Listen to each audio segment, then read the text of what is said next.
Hello and welcome to the Hurling Show. Myself, Shane Stapleton, Michael Verney, who's blinking in and out there just for a second or two. We're brought to you by orgaretro.com. If you want to get this Class Mayo jersey, that cool Limerick one that Michael Verney has, go to orgaretro.com, put in the promo code OurGame. Even if you're not a Mayo man, maybe you're, I don't know, maybe you're one of those clubs who has the bit of green and red, the likes a lot more Castellini. There's many others around the country. Four-time All-Ireland club champions. There you go. And you don't like talking about it. No more than you don't like talking about winning two All-Irelands with Cooley. You've managed to segue it into nearly every show that we do. I'm very careful not to mention that. Very, very careful. Look, we've lots on the show again today. It seemed a quiet weekend on the hurling front, but there were a couple of big games on there. Obviously, the Camogie League final was on Sunday evening. You were at that, Michael Verney. And also, we're going to look to pick our 10 best players in the Hurling Championship at the moment. Where do you start? Look, we actually haven't pre-prepared this. We haven't even talked about criteria, what makes the best player. Is it a scorer up front? Is it a stopper? Is it a leader? Is it whatever? So get your comments in. Let us know, because obviously this is going to cause a little bit of consternation. Like last week when we tried to do our hurling rankings, the top 1 to 11 teams in the Liam McCarthy level.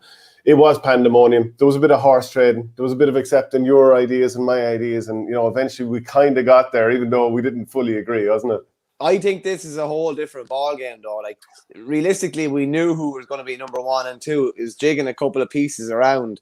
I don't really have a firm opinion in my head at the moment who's going to be number 1, nor do you, apart from the fact that you're going to wangle at least 4 or 5 Tipperary boys in there. I mean, a couple of viewers reckon that you're going to take 9 out of 10 and I'd be left with the last one. But I can assure you all that won't be happening anyway. But it's very subjective, as you say, Shane. Like, what makes, top 10 hurlers in the country is that I suppose one thing I'd be very careful of is to make sure that we're not front loaded with forwards. Definitely not, but it's going to be, it's going to be interesting.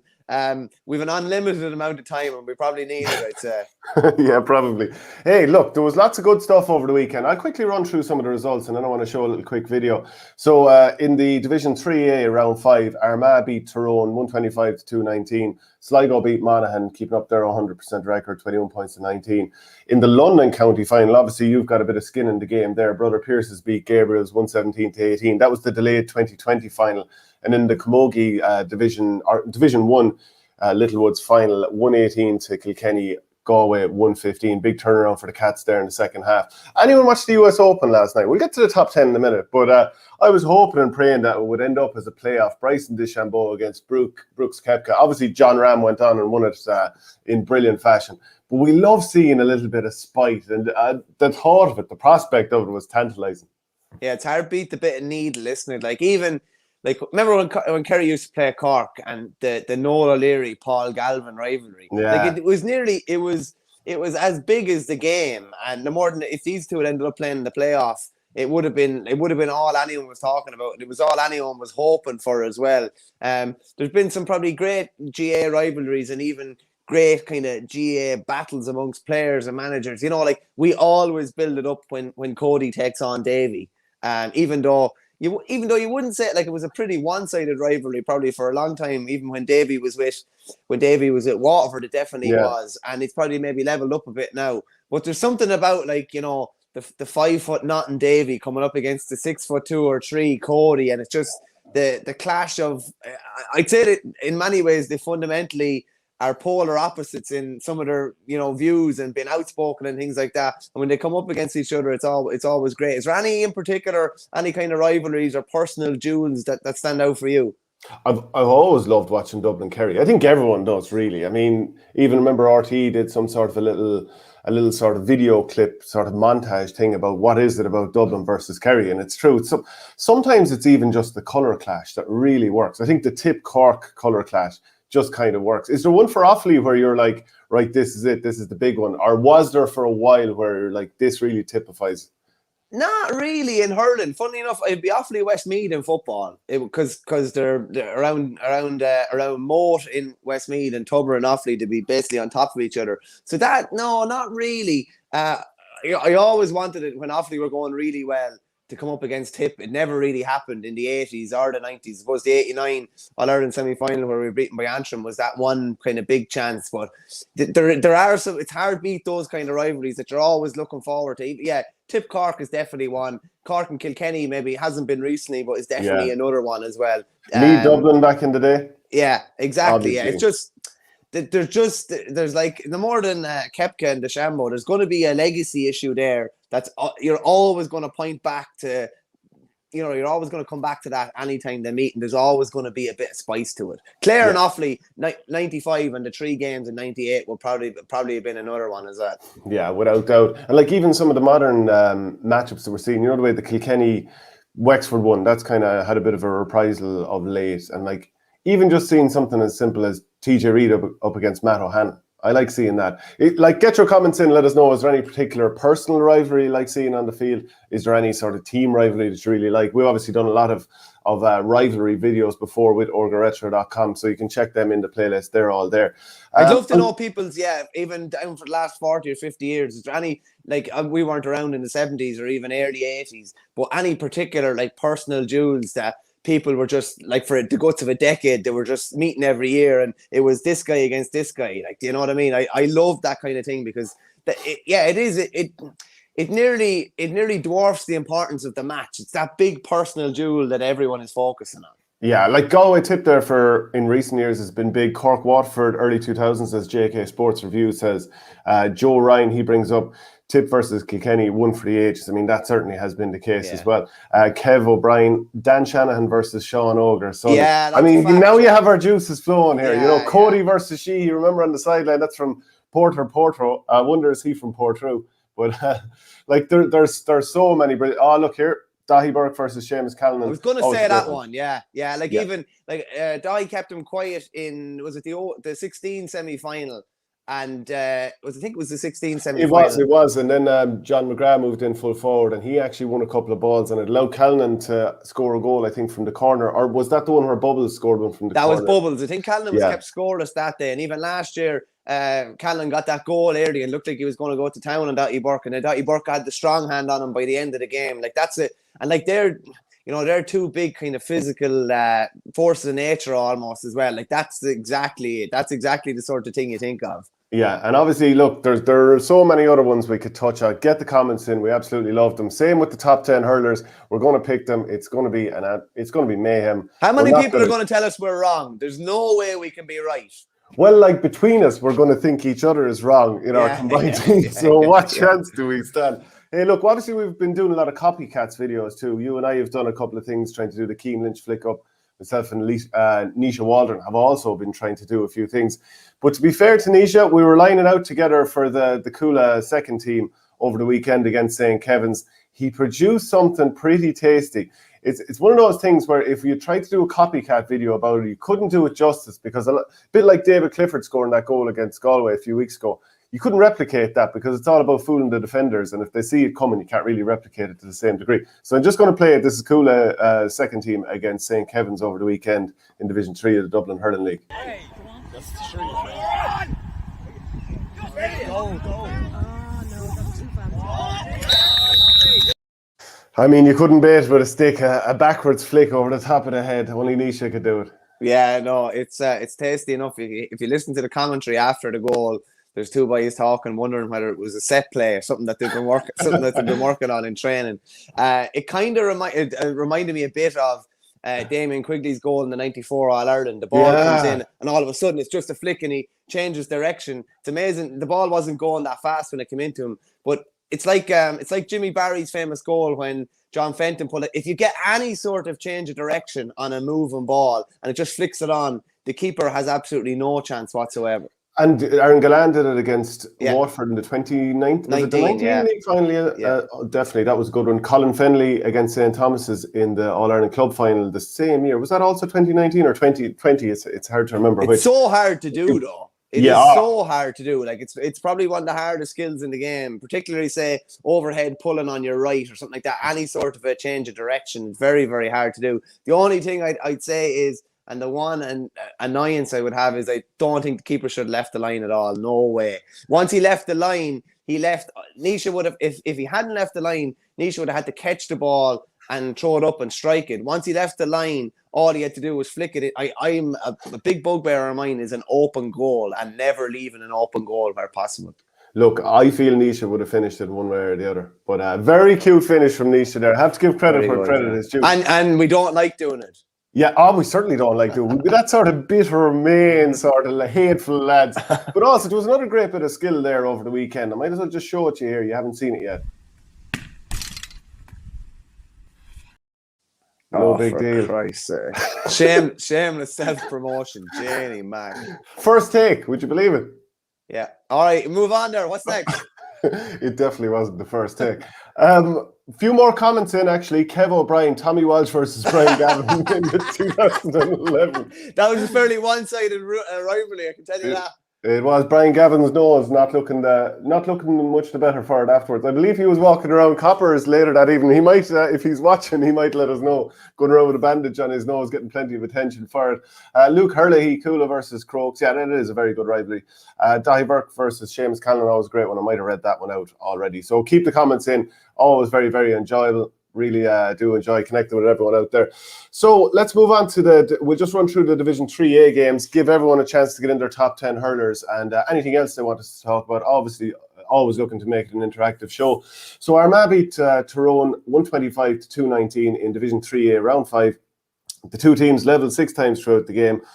Fintan Donnelly, he scored 14 points. Danny McGee 1-1. Owen McGuinness 3 points, and plenty of others pitching in on the scoreline as well. In the other game, Division 3A, Sligo, they beat Monaghan 21 points to 19. So that's Sligo up to Division 2B, and they remained unbeaten throughout the campaign. And they play Offaly in the Christie Ring Cup.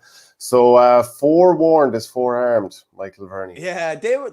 Sligo were actually in 3B 2 years ago. Like, they're going to be in 2B next year. They won the Nicky Rackard Cup in 19 as well, I think. So they're moving along very nicely. Like, Offaly should still have way too much for them. There's no point in saying any different, but they are moving along pretty nicely. The way the ring has worked out with only 5 teams, Sligo are in a group with Offaly. Like, it's just the 2 of them, and there's 3 on the other side. So I think even if Offaly beats Sligo, they're still in quarter-final to the best of my knowledge as well. But they're moving along well, yeah, in fairness.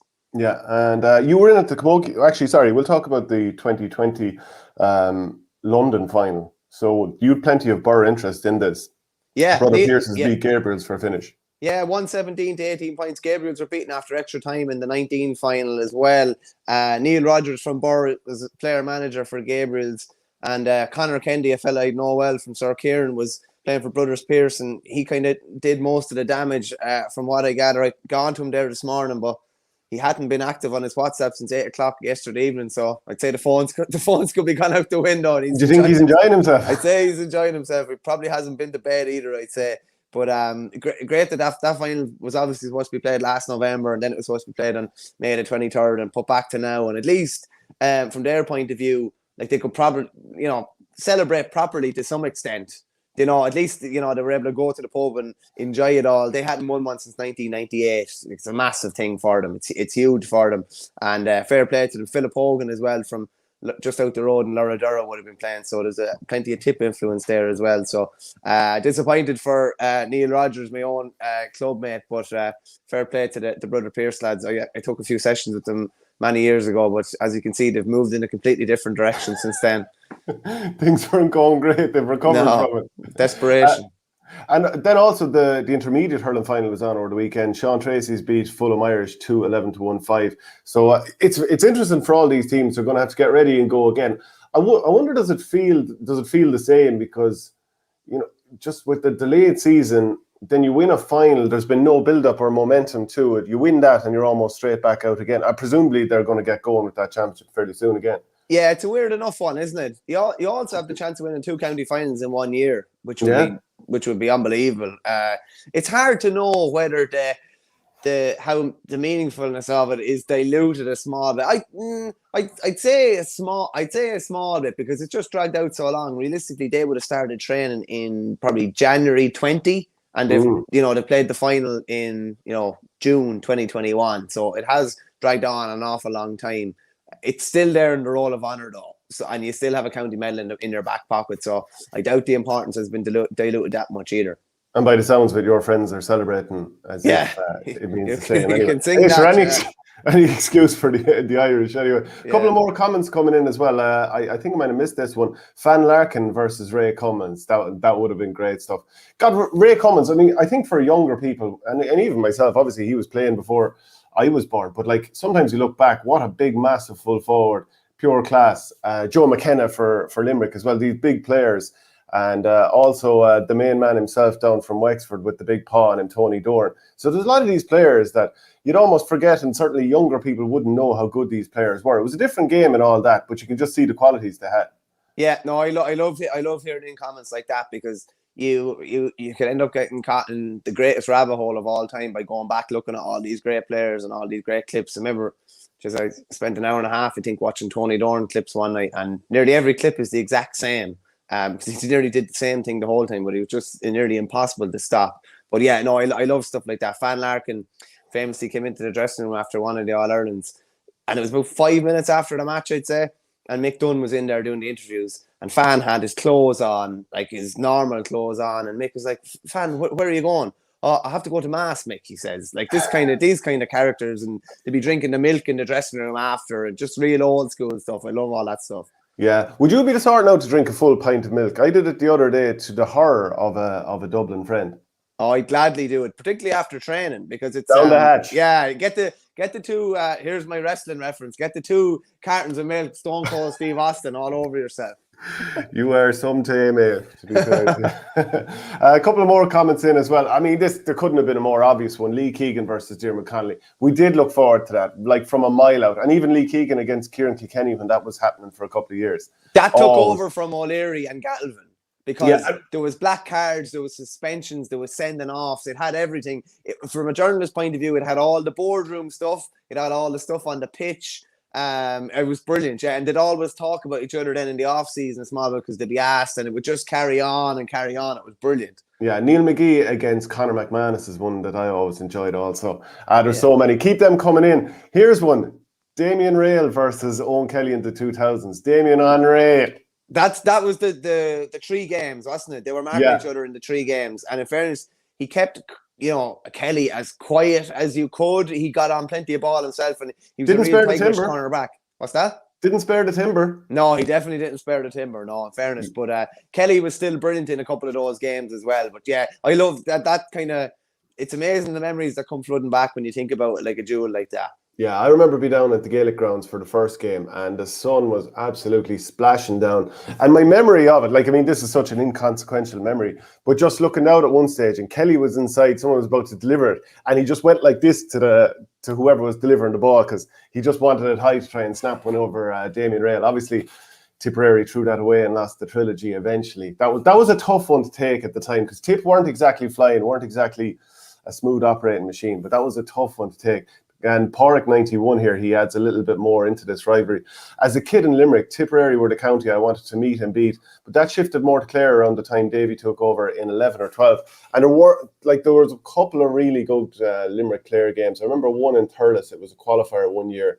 I think that was a day that there was probably 2012, because I think there was a triple header on down in Thurles, and my mind was gone to mush by the end of it, because I think I was doing like a live blog or something. You know what that's like. It can be heavy outgoing. I think people out there probably wouldn't appreciate the amount of typing you're doing and trying to look up at a hurling match with like 70 scores or 60 scores.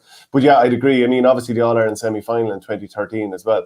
Limerick put themselves behind the 8 ball, missing 1-5 of 1-6 early in the game, and Clare kind of roared on. Another one here, Jackie again, Lar. Or Lara against Tommy, whichever they like. But that was big as well, because it was like, it's one of the rare times where Cody just said, you just go and do that, and I don't care if you do anything else. And even it was Lara and JJ in the league final when they both got sent off, and Lara was that kind of lightning rod for different things to happen down through the years. So there was so many things. If you look at, he was obviously brilliant in the 9 final, got the 4 points, he got the hat trick in 10, he sent off in that league final, followed Tommy around in in 2012. There was so many different things going on, and Larry running the show in central 2013 character. before he was running the show in that qualifier in 2013, and then did the hamstring. Then came back in 2014. Was quiet in some of the drawing game, but then all of a sudden exploded for 10 minutes. Hit the crossbar, set up a goal chance for Callan. Did he win a penalty as well? I think he did. He got rugby tackled on the ground. It's always great. The Buff versus the Saint from Jared Pickering Jr. I love the Buff. Come on now, less of that mess, and there's no rivalry there. I think Buff always says hello to me too, so there's definitely no rivalry there. Jared Pickering Jr. is a real NFL name, isn't it? Yeah, it is. Should be the third in there as well. Yeah. Nikki English versus Sylvie Lenan, Rock against Martin Comerford, Jackie Tyrrell against Lara Corbett, TJ versus Matt O'Hanlon, and Davey versus the World. Fair enough.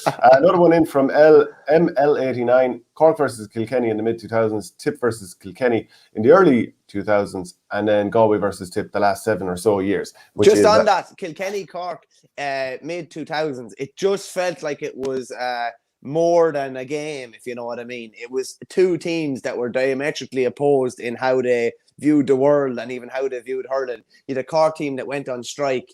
You had a Kilkenny team that were, Donal Noel called them the Stepford wives, didn't he? But you had a Cork team that would, they went a different direction and went out on a limb. Maybe the Kilkenny team that were far more traditional and agricultural, shall we say, and they were just so diametrically opposed. It was pure styles clash.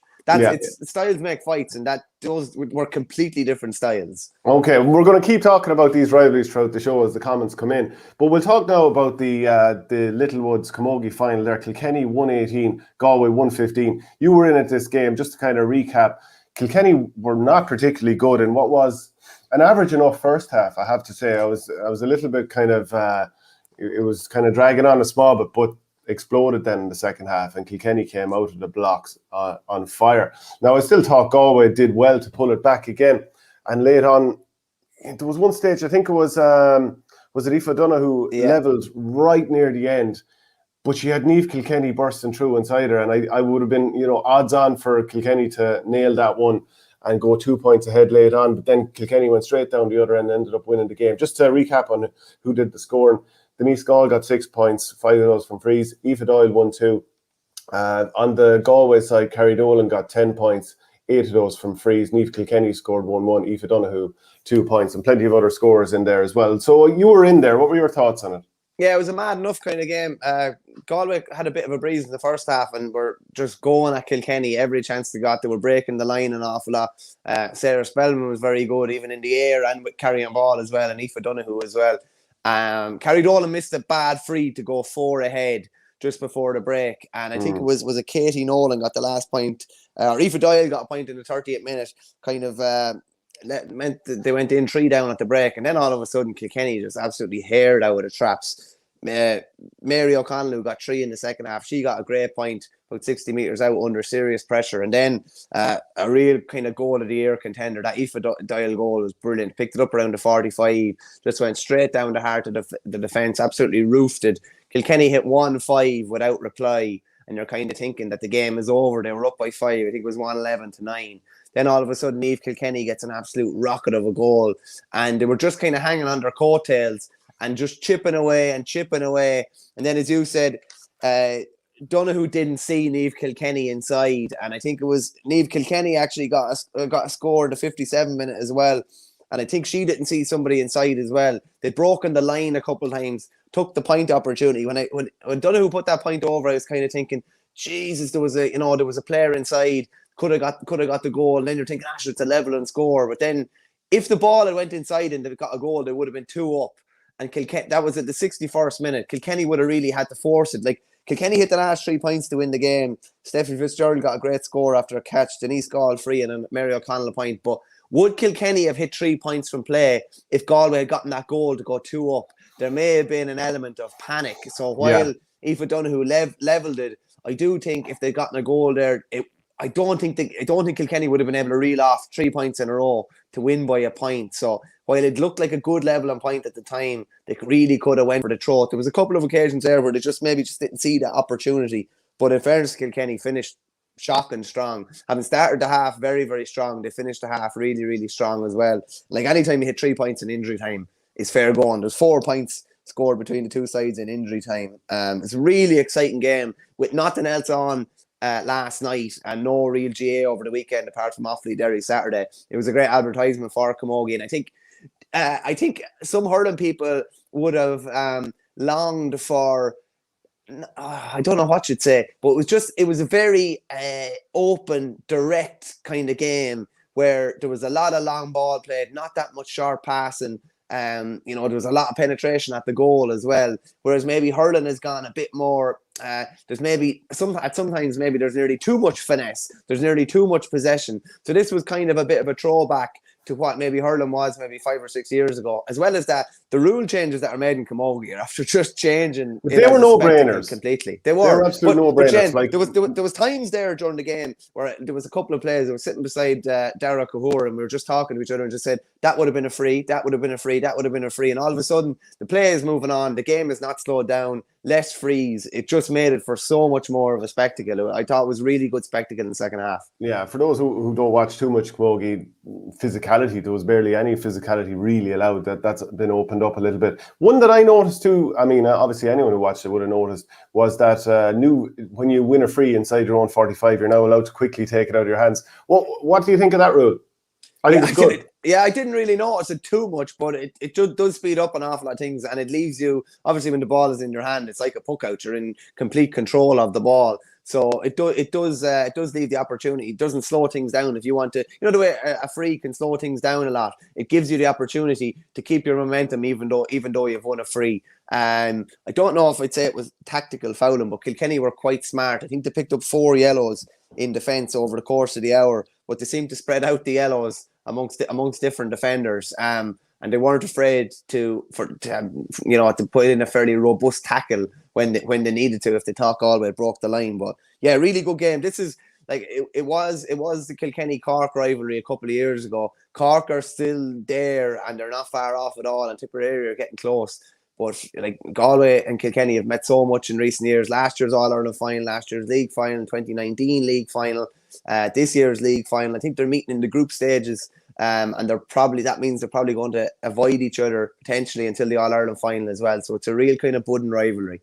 Yeah, Katie Nolan did well on the score sheet again. She had a very good game. Mary O'Connell was good. I have to say, I think Kilkenny did well to not only bounce back from a relatively poor first half, but the goal that Niamh Kilkenny scored, now she didn't do it, but somebody else, I was fairly sure, took Grace Walsh out of it. So I thought it should have been a free out. So not only had the poor first half, they conceded a goal there, which they could feel a little bit aggrieved by, still came back and won the game. I have to say, someone who stood out for me was Dervla Higgins, came on in the half back line for Galway at half time, or just after half time. Maybe it was the white boots that made her stand out, but I thought she had a very good game. Who would be your player of the match? The white boots definitely make you stand out when you're playing well, and when you're playing bad, the white boots make you stand out for all the wrong reasons. It's a gamble. In fairness, there was a great piece of skill in it as well. Niamh Hannafy did a lovely flick up before Aoife Donoghue's point. She flicked the ball lovely into her hand and then got the ball across. Probably player of the match, I'd probably say. Well, Mary O'Connell had 3 points from playing the second half, but I'd say probably Aoife Doyle got the goal when they really needed. I think she followed up with a point nearly straight after as well. She ended up at 1-2. Yeah, she got a great point 2 minutes after that. So I'd probably give it to her. That was a kind of a game-changing sequence. Yeah, and also Watford relegated to Division 2 of the Camogie League after losing to Dublin 111 to 110 at St Brendan's Park. So a couple of more comments coming in here. We're eventually going to have to tackle this top 10, which I'm absolutely dreading at this stage. But the Noel Hickey and Brian Corcoran rivalry, Luke Herlihy, Wexford versus Tip. Also Luke Herlihy, Galway against Mayo in football. And Hibernian says Gerlachnan versus Galway. A little bit tongue-in-cheek there, but I think we know where you're coming from. Shall we tackle this top 10? Yeah, not sure where to start, but yeah, I leave the floor open to you. Yeah, Stapleton versus Verney. That's another massive rivalry. There's only going to be one winner there on and off the pitch, I can tell you that. Who's that? Yeah, it's definitely not going to be you. If you throw a ball, I definitely have the pace advantage on you anyway. I actually don't think so. Asher, listen, what we'll do is we'll before the end of the year, and we'll do a right good hour warm-up. We'll do a 100-metre sprint or something and record it. You're definitely going to do your hamstring if we do and we'll anything both end wrong. up in a heap on the ground. It'll be who crawls over the line first. Okay, another comment in from Adrian McGrath. Plenty of regular commenters in here, so keep coming with the comments. We absolutely love getting them in. There's an argument that you could have 3 or so tip lads, but equally the fact that tip forwards are very reliant on the ball they get, and the backs are one paced, I suppose, might rule them all out. So one pace. He's clarified that there as well. Jack Nulty, another regular commenter. Hard to say who's top, but in the top 10, TJ Reid, Tony Kelly, Keane Lynch, Sean Finn, Tom Morrissey, Joe Canning, Dahi Burke, Shamie Callan, Patrick Horgan, Groat Hegarty. He also adds Porrick Walsh, Austin Gleeson, Noel McGrath, Brendan Maher, Kyle Hayes, Conor Whelan, Brian Kincannon, Mark Holm, and Jamie Barron. He's giving them all to us. Everyone gets in. Christ almighty. Also adds, at present, I would say first team, but Mark Coleman, Brendan Maher, Kieran Bennett could easily be in. It doesn't end. I mean, there's some amount of comments in there. Get them in, because we're absolutely terrified of having to try and pick these now. Let's start off, okay? Where are we going to go first of all? Who's the first player that you're thinking of when we're talking about this top 10? Someone that you couldn't possibly leave out. Tony Kelly is probably a decent starting point, I'd say. Okay, let's get the old clown Louis out and try and keep some track of this. And whether you're out on Twitter, wherever you are, Tony Kelly. Okay. Well, if you obviously nominated for Hurler of the Year last year, crazy championship campaign. Look at the form he's in this year's league. Look at the form he's been in the last couple of years. He's brought his game to another level. I'd say by the time we get down to the meat and drink of it, I'd say you're looking at top 3 or top 5 at least for Tony Kelly, I would think. Okay, so Darragh Turley, he agrees with you there. He says that Tony Kelly has to be number 1. I don't know whether he has to be number 1, but he's definitely in that conversation. Well, with the form that Tony Kelly is in at the moment, some of the things that he's doing, I mean, the last day out against Kilkenny, and, you know, we talked about the emphatic nature of his finishes for both the goal from play, top corner, past Owen Murphy of all people, and then top corner penalty just a couple of minutes later. And it's just laughably good. It's just, he's just that impressive. Are we putting, do you want to go county by county and assemble a short list? Yeah, okay, I think we will. Just to finish off on that Tony Kelly point, have to say that 20 points he scored against Dublin as well. 16 of them might have been from place balls, but still, like, his form is a little bit ridiculous at the moment. Okay, right, so that's Clare. So let's move on to Waterford. You're basically saying nobody else from Clare deserves to be in the conversation. Shock me. Who else deserves to be in there? No, I'm not saying I shock you, to be honest with you. I'm just your ability. You want to sound like a sound fella. Your ability to write off Clare at every opportunity knows no bounds, in fairness to you. Clare people know, and journalist Derek Lynch, for example, and I think Adrian McGrath there might say it. I try to be fair with Clare. I give credit when it's due, and if they don't back up in All Ireland, I'll say it. You know, whatever way, I'm going to try and be fair. I'm going to throw in another wrestling reference. When Ric Flair came out early in the 92 Royal Rumble, Bobby the Brain Heenan just kept saying, this is not fair to Flair. And I just have to say that this is not fair to Clare. You're so Egypt. A couple of more comments in there. Hibernian, I feel like it's easier to say who's the best Tony Kelly for me, but a lot of older players or hurlers say Joe Canning, Noel McGrath. We know they're great hurlers, but their form might be in question. Can I just ask you on that, Shane, as well, right? So Tony Kelly, does Tony Kelly's like age profile come into it at all? The fact that, you know, he could still be at his best, you know, for another 4 or 5 years. Whereas if you're looking at TJ and you're wondering, you know, has TJ hit his peak already? Is it possible for him to get better? Is it possible for Canning to get better? Callan to get better? That's a fair point, and that's where we want the comments in. And, you know, people, everyone's not going to agree here. We don't hate your county. We don't hate your players or whatever. But we have to, I think there has to be that element of what they've done, what you think they can still do, and what they're doing right now, what they're doing despite the players that they have around them. Like, there's been some very good comments in around that type of thing. I'm just going to see if I can find the comments. I think, Shane, as well, when we're picking at the moment, it has to be, you know, somebody who's fit at the moment. Like, to me, if Colin Galvin was fully fit, he's someone we might have in the conversation for top 10. But like, he hasn't. Like, if you're looking back at his 2018 form, but like, we're talking about 2021 now. We're playing championship in a week's time. Like if we could have a free transfer of, or we could transfer 10 players to our team, who are the 10 players that are in lightning form at the moment that we think are going to electrify the summer, basically? Yeah, just to finish out that point on the playing personnel that they have around them. Diarmuid Kelly tweeted in the other day, number 1 Tony Kelly, 2 TJ, 3 Cian Lynch, and then he goes, I'd say TJ is carrying a marginally better team than Tony though. Plus, I think subjectively Tony is easier on the eye, a tad silkier. What do you make of that? Do you think that Tony? TJ is carrying, as he puts it here, a marginally better team than Tony, with the suggestion being that both are carrying their teams. And I think in some ways, if you've got a team that's challenging for an All-Ireland, it's obviously that bit easier to stand out because the opposition have to kind of try to put out fires everywhere. Whereas some would argue that at the moment, if you shut down TJ, you put so much focus on him and then that the others won't necessarily carry the same amount of threat. Yeah, I think I don't know who is he saying is carrying their team more or carrying a better team. Well, he's saying that the team around TJ is better than the team around Tony, so therefore Tony's is more impressive. Now, and this is obviously on the back of Clare beating Kilkenny in the league last week, but Kilkenny are getting much deeper in the championship every year, pretty much.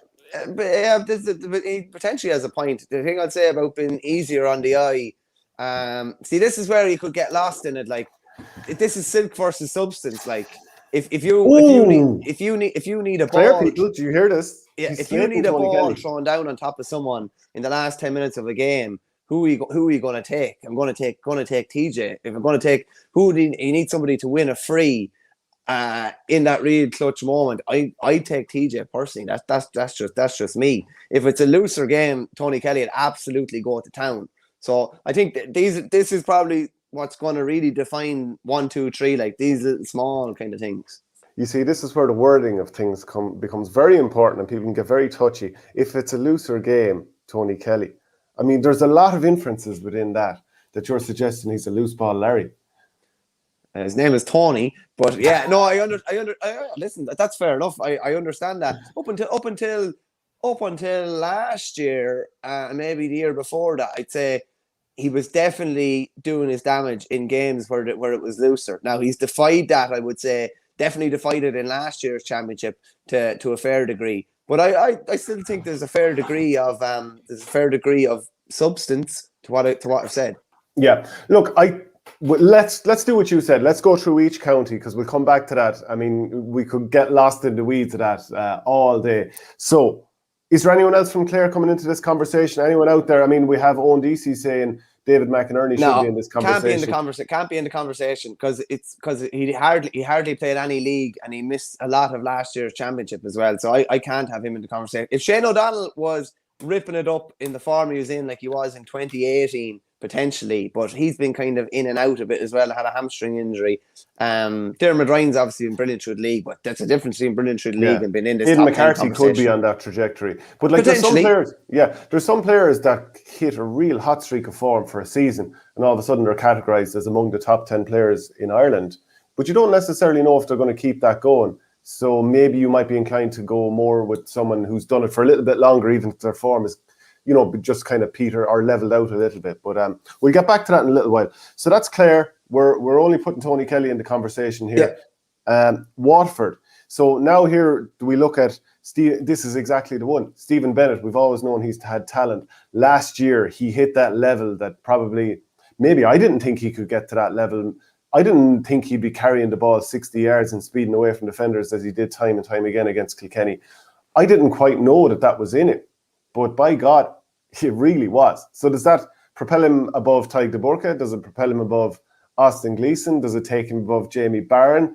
That's Hurler of the Year territory we're talking about. But Austin Gleeson has actually won it. So where are we looking when we're coming to Waterford? Yeah, Stephen Bennett definitely comes into the conversation, Shane, because I think he backed it up in the league this year as well. It's not as if, he's been injured during this year's league or hasn't delivered at all. He put up, I think it was 15 points against Tip. He put up some big scores in other games as well. As you say, nominated for Hurler of the Year. We're talking about players in form at the moment, and he's definitely in form. Tadhg de Burca, with due respect, can't be in the conversation if he's injured, to me. I just can't have him in the conversation because he's not, we're picking a player on potential, but we don't have him now. Like, we need him now, and we don't have him. If he's fit, and we're talking about last year, definitely. Conor Prunty, I do think, is somebody that's definitely on the shortlist. Whether he makes the top 10 or not, I'm not so sure, but he's definitely someone for the shortlist. And he's injured, and as you said, what have you done for me lately?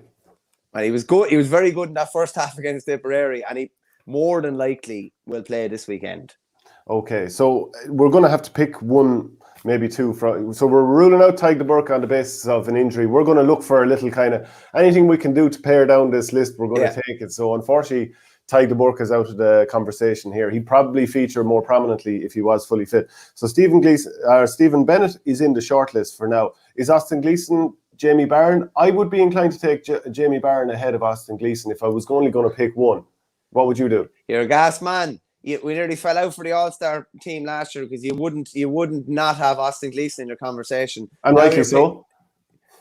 No, you left Stephen Bennett out, nominated for Hurler of the Year last year. You left him out of the All-Star. But just because he got nominated by a group of... was nearly perfect only for that. Nobody could have had any complaints. And then you had to throw a big spanner into the works because you made an opinion and you were too stubborn to change your opinion. But Austin Gleeson stood out in the All-Ireland final more than any other Waterford lad. He's scoring 4 and 5 from play. What more do you want? That's Stephen Bennett stood out in every other game nearly more than him, apart from the All-Ireland final. You cannot just base it all on one game. Tony Kelly won Hurler of the Year in 2013 on the basis of the All-Ireland replay. Podge Collins was clearly a Hurler of the Year before that. Podge Collins was quiet in that replay game. I know he was, but there you are proving my point. Stephen Bennett was quiet in that All-Ireland. You're basically saying, you're making generic points. You're saying Tony Kelly hardly hit a ball in 2013 up until the replay final, which is not true. No, he didn't. But he didn't, like Podge Collins was Hurler of the Year clearly up until the replay. Tony Kelly was very good, but he was shut down by Brian Murphy the first day out in the Munster semi-final or quarter-final, whichever it was. His form built, and then he was unbelievable in the replay at All-Ireland. But the point is that you had just made is that, Podge Collins had a quiet All-Ireland, therefore he shouldn't have got Hurler of the Year. And I had just said to you about, Stephen Bennett was quiet in the All-Ireland final, whereas Austin Gleeson stood out. So therefore, that kind of maybe pushes him a little bit ahead here. I'm saying if you take the balance of their form throughout the season, Stephen Bennett was an 8, maybe a 7, and then whereas Gleeson was maybe 6, 7, 9. Stood out in the All-Ireland final, the hardest day of all. Yeah, stood out in the All-Ireland final. Didn't stand out some of the other days. They got them there. So which of these two players, Jamie Barron or Austin Gleeson, are coming into conversation for you? Probably Barron, to be honest with you, for consistency. In my opinion, because when you look at the Waterford team sheet, he's going to be there. He's going to be number 8 or 9 every day. Gleeson could be 5, Gleeson could be 6, he could be 14, he could be 11, he could be 10. Whereas I think Barron makes them tick. Now, saying that, here's one for you. If we're putting Barron on this shortlist, then like Will O'Donoghue to me has to be ahead of Barron if he's in the top 10, because Will O'Donoghue was shut him down in the Munster final last year and the All-Ireland final last year, and to me is one of Limerick's most important players. So that would be the caveat I'd have with that as well. I think it feels like it'd be wrong to not have Austin Gleeson in the conversation for the top 10, because if you think of, again, this comes back to the form over the years, and do you sort of level out for a while, and then all of a sudden the spectacular stuff comes back. He's still not even that old. Like, he made his debut was he 18 back in 2014, so he's still only mid-20s. So what this guy has done, his body of work, plus the levels he can get to and the scores he can produce. I mean, what he can do is absolutely unbelievable. His position has been moved around a nice bit this year. Thought he'd settled in as a forward, and they're moving him around again. Maybe understandably so, depending on what Liam Cahill is kind of thinking for the summer. But it feels wrong to leave out somebody who's arguably got the most talent of any player in the game. But at the same time, when he's not good, it kind of stands out that he's not going well at all. So it's a tough one. People, get your comments in, help us out on that one. Talent is one thing, Shane, but like if you look at it, since winning the Hurler of the Year in 2016, which with due respect, he shouldn't have won the Hurler of the Year in 2016. Seamus Callan should have won the Hurler of the Year in 2016. Paddy Maher should have won it. Okay, well, listen, you're going to say every tip player should have won it, but Gleeson hasn't gotten an All-Star since last year. Was the only one, I'd say, where he was in the conversation for an All-Star. Barron has been really, really consistent. Was obviously an All-Star last year and was an All-Star in maybe 16 and 17. I can't remember, one of those anyway. Yeah, I'd agree with that, to be honest with you. I would agree with that. Yeah, crazy legs. No way is he. We haven't seen Gleeson anything near his best since 16-17. Okay, well, I think Gleeson's a phenomenal player, but we're basing it on potential rather than what we've actually seen between the white lines, in my opinion. yeah, Owen DC, number 1 Prunty, 2 Bennett, 3 Barron, 4 Gleeson, 5 Caleb Lyons. So that's interesting as well now. But we know that Prunty's, well, he's looking like he's going to be out for a little bit. I'm not fully sure I'd have him in this conversation, to be honest. Commenting from Joe Butler, TJ Reid, skill level, scoring from place ball, sideline cuts, scoring points and goals from play, penalty expert, setting up other teammates with his dummy play, winning high balls. So, yeah, look, let's be honest. Let's call a spade a spade. We know TJ is going to be in this shortlist. Michael Verney has just dropped out there, but hopefully he'll get back on the line as quick as possible. Just going to run through a couple of other counties while Michael is away there. So that's Waterford. We're looking at Stephen Bennett and Jamie Barron. We'll come back to the conversation about whether Austin Gleeson gets in as well. Moving on to Cork. So I think if you're looking at Cork in this conversation, it's probably going to be Patrick Horgan, and I'll get Michael's thoughts on it when he jumps back on here in a minute, but it's certainly going to be Patrick Horgan. After that, we'll move on to another, trying to narrow it down for Limerick is going to be a tough one, but I think Cian Lynch is going to be in the conversation. Then I'm wondering, is Aaron Gallan going to be in there as well? Like he gets on the end of so much, puts up great scores some days, but the quality of ball the quality of ball that some of the players that we've talked about already, is it to the same level as what he might get in there throughout the game? So Michael Verney is back with us. Someone was trying to silence me there. I will not be silenced. I just jumped onto, I was just kind of quickly going through Cork and Limerick while you were away there for a second. Is there anyone outside of Patrick Horgan getting into the conversation for the Rebels? I don't think so, Shane. Darragh Fitzgibbon could potentially be. He was obviously injured last year. Mark Coleman as well. But I think for sheer consistency and knowing what you're going to get outside of Horgan, I'm not so sure. Being honest with you, we can put 2 or 3 lads in. But when it comes to the nuts and bolts of it, they're going to be cut, and Horgan is going to be the only one in the conversation. That's not the Cork have loads of players that could potentially be in around there, but I don't think at this moment in time. They did nothing in last year's championship. Yeah, I tend to agree there. It has to be Patrick Horgan. And actually I have a nice 20-minute interview coming up with him on Monday evening. That'll be out at 9 o'clock. So keep an eye out for that. Cadigan on form. Yeah, unfortunately, he just seems to get injured too often. And I think if Cork were a bit more reliable in other areas of the field, he'd get good ball most games. I think nothing summed that up more than the 2019 All-Ireland quarter-final in Croke Park. Cork on fire in the first half. Horgan and and the likes of Cadigan on fire early on in that game, but then Kilkenny took over in the second half, shut them out, and decent ball stopped going in. But I think Cadigan on form in a really top team, he's unbelievably difficult to stop. Yeah, no, I'd agree with you there. It's just a matter of can he stay injury free and can they keep playing a style that suits him? He just had a few knocks, but at his best, he's so fleet-footed, and it's almost, what he's going to do, but you still can't stop him when he has the ball. But is he going to come into the top 10 conversation? No. It's the word that we're going to keep coming back to is consistency. Horgan has done it consistently for a decade, so he's definitely going to be in that conversation. Yeah. Okay. So we're going to stick with Patrick Horgan for Cork, Tony Kelly for Clare, Stephen Bennett and Jamie Barron. Are we sticking with them only? Yeah, I'd be happy.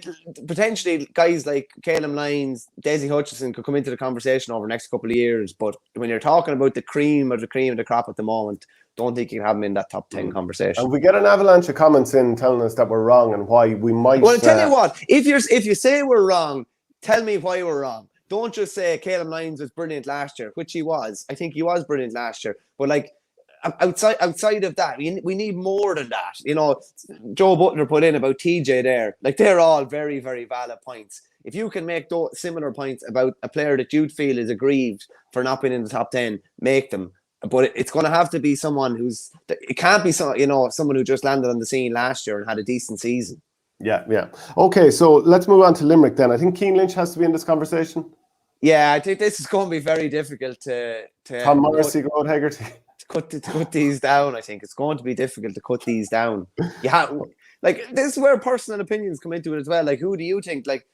Is Will O'Donoghue going to be in the top 10? He's not. No. Realistically, but he's a brilliant player for them, and I still say he's one of their most important players. It's going to come down to probably should Sean Finn be in the conversation? Declan Hannon. But I think like consistency. If we're talking about consistency over the last couple of years, he's an all-star cornerback the last 3 years.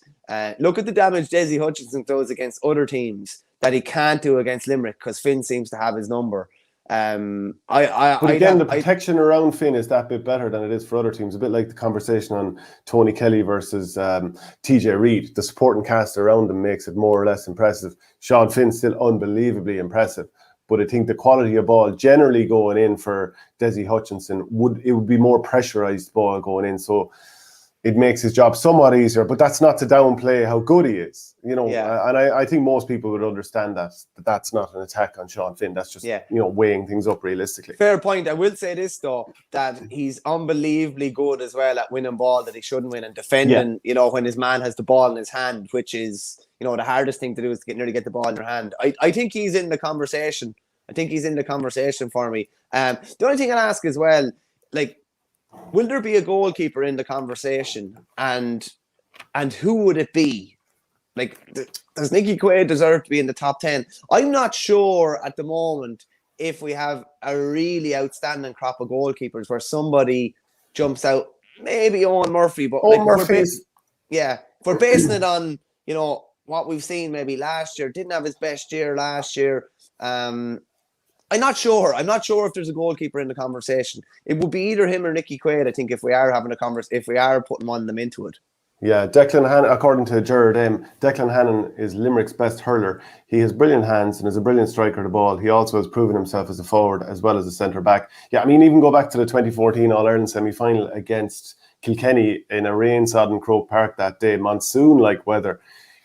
Hannon had a regrettable performance and, very disappointing performance in the All-Ireland semi-final the year before. So that would have taken a toll on him as a young player. The freeze didn't go his way, etc., taken off against Clare. But then came back the next year and I gave him my man of the match. If I remember correctly, he got 5 from play against Kilkenny that day and was absolutely unbelievable in defeat. So I think that was huge for his trajectory overall. Really brilliant hurler, great hands, same as like Mark Coleman, who we've talked about here already. But I don't know if I have him down as the most important player for, like, Kyle Hayes is another guy. I didn't even mention him. Yeah. I think Cian Lynch probably he's my early front runner for a guy that I'm going to push in for Limerick here. I think it's got to be Cian Lynch for me. Just because he pulls the strings, Shane, a lot of the time. Yeah, he makes them tick a lot. Hannon, the question I'd have over Hannon, coming off at half-time in the 19 semi-final and picking up a couple of bits and pieces of knocks will probably be the reliability question at this moment in time. How many more years do you see Declan Hannon being centre back for Limerick? That would be my question. There's just a few little different things maybe hanging over him at the moment. Yeah, Owen Murphy, most consistent. Collins vital to Cork. Same with Quaid with Limerick. I think goalkeepers are absolutely vital to every team. If you don't have a good goalkeeper and the puck outs aren't right, you're going to gift away possession, and which is effectively you're gifting away scores. So is Owen Murphy more vital to Kilkenny just because this isn't as good of a Kilkenny team and that he bails them out sometimes? And some of his long range frees even. Yeah. It's so rare that he makes a mistake. Like if you have a goalkeeper that's going to spill one into the net or make a mistake and the ball goes out and breaks to a forward, or he doesn't have a particularly secure hand. If you don't have a goalkeeper with a secure hand, it's probably even more important than shot stopping at this stage, because it's not that often that you have a goalkeeper that has to make 4 or 5 saves in a game. It does happen, of course it does, but you need someone who's secure, who communicates well with the defenders. Obviously, if the environment is unbelievably loud, it's difficult to do that. But goalkeeper is absolutely crucial. Aaron Murphy, does Conor Whelan get in here? He definitely does. Well, he certainly gets in the conversation. Yeah. Just stay on Limerick for a second. I want Finn in there. I think you want Lynch in there. Hegarty has to be in there. Yeah, Tom Morrissey's not too far behind, is he? No. That's leaving out Aaron Gillan and Kyle Hayes. Yeah. It could be. I tell you what, I think Limerick is the one county where you could justifiably make a 5 or 6 man shortlist. Yeah. Well, look, I'm happy to put Cian Lynch in there. I think Gearóid Hegarty has to hurler. Yeah, no, he does. Yeah. Sean Finn, I get that too. Tom Morrissey, God, who raves about him more than I do. And Aaron Gillan, brilliant and all as he is, I'm pushing to not have him quite included in the shortlist. he's not like he didn't. I thought he was in one way lucky to get an All-Star last year. Don't think we gave him one in our team. Not that carries that much weight, It but carries huge weight. he hasn't been outstanding during this year's league as well. So I don't think he's at the form he was at maybe in 2019 when he gave that unbelievable final league final performance and was brilliant throughout the championship, even in defeat. So I'd be happy enough to leave him out. And Limerick people that seem to think we have an issue, even though I'm wearing a Limerick jersey, can fire in their comments all they like. Yeah, and even he scored 6 championship goals over the course of his career. I think he's going into his 5th season now, whereas the likes of Seamus Callanan will score that within a season, and he's probably done that within a season 2 or 3 times at this stage. Joe Butler added in, Cian Lynch has to be there. His ability to link play, skill level, set up scores, always available to a team colleague to get them out of trouble up and down the field all day. I mean, look, I can't leave out Cian Lynch. Ability to play midfield or centre forward as well, and ability to impact the game in completely different ways in those 2 positions. Yeah, I think Dara Turley's saying something similar to us. Lynch, Finn and Hegarty for me is what he says. Obviously, there's plenty more we could include in that. We'll move on to Tipperary now. How long have we got? Right, so there's 15. There could even be 25 lads we could. How are you going to put 15 into 10? That's I don't know how you're going to. It just doesn't go, does it? Yeah, it just doesn't go. I think Seamus Callanan has to be in here. 2019 Hurler of the Year. Nominated 3 more times for Hurler of the Year. The most championship goals from play by a country mile of any players that are currently playing. And I mean by a mile. Like, he has 36 championship goals. I think you're going down into the low 20s of what the next players have. As far as I'm concerned, it's not even up for debate that he's in the shortlist here. And to be honest, like, if you look at his records in All-Ireland finals, in the Tipperary versus Kilkenny All-Ireland finals, now he's slightly younger than TJ Reid, but he's scored far more from play than TJ Reid in the All-Ireland finals where Tip and Kilkenny have met. I think it might even be as much as 3 times as much from play he scored than TJ Reid. So if TJ is definitely getting in here, Seamus Callanan, who is younger, and Tipperary are arguably, if you last couple of years, they're higher up the pecking order than Kilkenny. I don't think you can make a case for him not being right down or right at the top of the shortlist when we get down to it. He'll be there or thereabouts. The only worries I would have is if we're talking about this moment in time. He's obviously played two league games. Coming back from a back injury, worked very hard last year, but wasn't his usual self last year. TJ Reid has played 3 league games. He played 2. Yeah, TJ Reid was brilliant in those 3 league games. Callanan was quiet in his 2 league games. Yeah, and that's true. But like, Tipperary were playing the harder side, and I know one of those games was against Westmeath, and he was very quiet in it. But that was his first game back after probably not playing for 8 months or something. I know, Shane. I understand that, but we're talking about now. We want players for next weekend in the form of their life. I'll have him on the shortlist, no problem, and I do think he'll make the top 10. Do I think he should be in the top 4 or 5 at this moment in time? I don't think so. Okay, well, people can get their comments in. Have to agree with Mark Corcoran there, says Kev O'Brien. Mark Corcoran had just said Tip went down to Ennis in 2019. Brendan Maher put Tony Kelly in his pocket. In the All-Ireland final, Brendan did a similar job on TJ. Who was more mahered and which game mahered more, says Mark Corcoran there. I mean, obviously, it's difficult for me to pump the whole Brendan Maher one here because people say, oh yeah, Bursley, all that kind of stuff. Of course, you're going to pump for him. Where does he go in the conversation for you? This is an awkward one. If you're looking at the end of 2019, he probably should have been nominated for Hurler of the Year at the end of 2019. We're 2 seasons on now at this stage. He was coming off a cruciate that year. He had the brilliant year with the club as well on the back of that. I'm not sure if he's at that same level of form, and I'm not I think Brendan Maher's an unbelievable player. I don't know if he can at this age if he can scale those heights, and those heights were ridiculously high. I'm not sure if he can scale them again, so not sure. Ronan Maher's very close to the top 10 too, and his age profile has to come into it as well, Shane. To me, he's going to be a huge player for Tip for the next probably 6 or 7 years. Yeah. So I think Bursley needs to come in here and get a few comments in and start cutting Verney there. It's tough for me to get involved. But you understand what I'm saying. Like, of course I do. Yeah. Where's Dublin's fair city? Cottle Barrett. Throw Cottle Barrett in there. Yeah, but like he is one of the top cornerbacks in the game. But then again, sometimes he, tries to do too much with the ball and ends up getting turned over, stuff like that. That's a tough one, but he's so good. When Tipperary are on top, and if they're going to win in All-Ireland, invariably he's one of the main players out there, whether he's getting nominated for winning Young Hurler of the Year, getting All-Stars, whatever it might be. He's always one of the top players for Tip when they're flying it. So Ronan Maher. Okay, so a quick scour through the Tipperary team. Noel McGrath, I mean, he's obviously brilliant in 2019, has been brilliant for 12 seasons now for Tipperary. Even when, and this tells you how class he was. You could see he was out in his feet against Galway last year, playing kind of a roving corner forward, but still scored 4 points from play, even though you could see the man could barely move. But he's that good, has a very good league. You're pumping the league there. He's obviously very good at centre forward for a lot of the league. So does he get in the conversation, or does Ronan Maher, or does anyone else get in there? I wouldn't have Noel McGrath in the conversation, and you know how class I think Noel McGrath is. I think if we're talking about players now, and listen, if these boys go and prove me wrong, and they probably will, but have we seen the best of Noel McGrath? I would hazard a guess and say that maybe we have.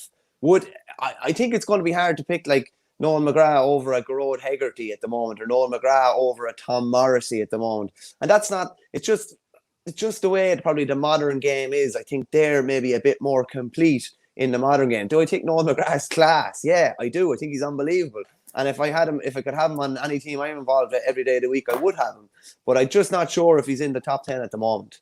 Yeah, Joe Butler, guys, you really should have set a criteria for selecting the players. You were jumping around a bit on the Seamus Callanan issue. I don't feel I am, but it's so difficult. You have to weigh up everything. I understand the comment from Joe Butler, but I mean it's difficult because then you'll rule somebody out based on a criteria, and you might come up and say, well, what about this factor? But it's very, very difficult. And just a reminder, we're brought to you by orgaretro.com. If you want to get this Mayo jersey, that cool Limerick jersey that Michael Verney is on, go to orgaretro.com and put in the promo code OurGame and you get 15% off. So are we happy just to, if you're asking me Seamus Callanan or Ronan Maher, I'm going to go with Seamus Callanan. I have no problem having the two of them on the shortlist. Okay, now we'll move on then that's the 5 Munster teams. Kilkenny's pretty quick one with TJ, yeah? Is there anyone else in the conversation? Park was a brilliant player, but I'm not quite sure that he makes sense. Don't think he comes into the top 10, to be honest with you. And I think when it comes to it, as good as Owen Murphy is, I'm not sure if he comes into the top 10 debate as well.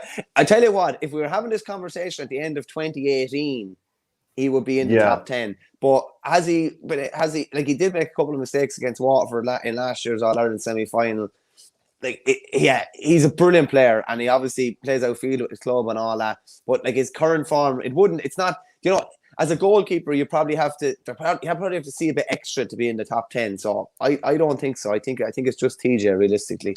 Does anyone in Wexford get into the top 10? I mean, you can certainly say Kevin Foley's brilliant, but I think someone who operates all the time as a sweeper, I generally find it difficult to give them an all-star because they've got a free role and everyone else is doing a lot of the hard work to ensure that they get soft ball. So, yeah, I think he's absolutely class, but I couldn't have Kevin Foley in here. I think Lee Chin is brilliant, but yes, they've delivered Leinster, but not, they need to deliver a little bit more for you to say. I mean, Austin Gleeson has won Hurler of the Year, and if a couple of the Wexford lads if they're going to get in the conversation, then obviously Austin Gleeson has to get in the conversation. I think Rory O'Connor's trajectory is going like that at the moment, but probably hasn't quite done enough. I mean, he's a guy who was it 2017 All-Ireland quarterfinal in Páirc Uí Chaoimh against Waterford. He was thrown in on Jamie Byrne and completely shut down Jamie Byrne that day. And was that his first start? Yeah, first start. What a player he is, and his trajectory is brilliant. But I'm pushing to say I don't think any Wexford player gets in here because they probably won't deliver enough. Yeah, no, I wouldn't disagree. If I was pushing for any one Wexford player, to be honest with you, I'd be pushing for Liam Ryan. I'd be pushing for him. But the only thing is that he does have probably the kind of comfort blanket of having a sweeper in front of him and can really go man on man with his opponent. But that score he got in the All-Ireland semi-final in 2019, I thought was absolutely outstanding. I think he's a brilliant defender. He's a real throwback of a kind of fullback too. But I don't know if, and Shane, I'll put it this way: we've had we've had all these different debates about, the best player in different positions, and we didn't stump on any Wexford player in any position. And I think when we came down to the last 3 in each position, we probably didn't stump on a Wexford player. So I don't think there's any Wexford player in the top 10. And I know they've got loads of class hurlers, but I don't think there's any in the top 10. Yeah, Owen Deasy said Rory O'Connor, no doubt. But look, is there somebody slating me there? There is, yeah. To be honest, this is regular. I don't put up half the comments that are slating you, if I'm honest. No, Verney, make up your mind. You're saying we're basing our opinions on players right now, but you're also saying don't mention a lad who had a good year last year, so therefore having to go for consistency. Yeah, no, don't mention a lad who just had a good year last year, but like maybe had 2 or 3 quiet years before that and has had a really bad league. I'm saying like Stephen Bennett was brilliant last year. He's carried that form. That's the best season he ever had with Waterford, league and championship. He's carried that form into this year's league as well. Was he quiet enough in the years before that? He probably had hip trouble, but his form last year was that good, and is that good now that you literally cannot ignore him. That's what I mean. I'm still pretty sure that I'm going to be saying let's look in another direction when it comes down to the real shortlist with Stephen Bennett. He hasn't proven it for long enough yet for me to say put him ahead of, let's say, TJ Reid or whatever. Yeah, no, I wouldn't necessarily disagree with that. Yeah, Killian Curran says, hey, any chance, lads, of looking beyond the obvious? What about Mouse Kavanagh with Carlow, Killian Doyle with Westmeath, Neil McManus, Antrim, Shane Conway of Kerry, all should be considered. I think they're all good players, and we've talked about all of them regularly, so it's not like we're ignoring them. But I think when it comes to the nitty-gritty, none of them are going to get in the shortlist. You're talking top 10 in the country, and I know they'd say Shane Conway is class, and he won the 2 Fitzgibbons with UCC and won one nearly by himself against Mary I one year. But like, are you putting him in top 10? I'm not sure. I'm not sure. Would he make the Cork team at the moment? Yes, he would. Would he be the best player on the Cork team? Would he be better than Patrick Horgan? I don't think so. Obviously, Kerry would probably more focus on Liam McCarthy and Kerry or Joe McDonough. Antrim, we'd probably have a bigger conversation when we get to them because they're obviously in the Leinster Championship. So we're agreed, myself and Michael Verney are agreed that Wexford don't have anyone on the shortlist here. Get your comments in. If you've got a compelling argument, don't just say they should be in. Tell us why they should be in. And don't just say somebody's class. There's a lot of class players out there. But say that argument Joe Butler put up for TJ, and then you could put up all his honours at club and county level, and it's easy to see. Like, it's plain and simple. You're blind if you can't see it. If someone says Rory O'Connor should be in there, put it down in black and white why he should be in there, not just because he's a class forward. Yeah. Okay. So Dublin, I don't think Dublin are going to have anyone in here, even though there are plenty of very good players. But if we're going for the top end of the conversation, TJ Reid, Tony Kelly, all that kind of stuff, I don't quite think they have anyone with that impact. No, Owen O'Donnell would be the only one that would come in through it as a defensive player. But like, can we find a Sean Finn, a Cottle Barrett, a Rona Matter that are better defenders in the overall scheme? I think we can. Listen, Shane, as I said, it's the same thing for Wexford. When we've picked the best players in all these positions, apart from maybe best defender or best man marker, I don't think Dublin have had any player really in that first or second conversation in any position. Yeah, I tend to agree. Lots of good hurlers, but not quite sure that that level of class is there just yet. Austin Gleeson, Mark Corcoran says Austin Gleeson is a great stylist and one of the great moment makers in hurling, but he's not consistent enough to be top dog at Watford, never mind the country. But I mean, that is the point. Like, he has delivered a run of brilliant games. Like, he's had unbelievable seasons. He's done enough to be in the very close to the shortlist, if not in the shortlist, which shows unbelievably high praise. But like, it comes across harsh sometimes when you say we're going to rule him out of this conversation, but like, it's still predicated on absolute praise for how classy he is. To be even in this conversation is high praise. Like, yeah, absolutely. So Laois, let's call a spade a spade. There's nobody from Laois going to get in this. Antrim, I mean, the likes of Neil McManus, Niall McKenna have been mentioned there. James Naughton in great form.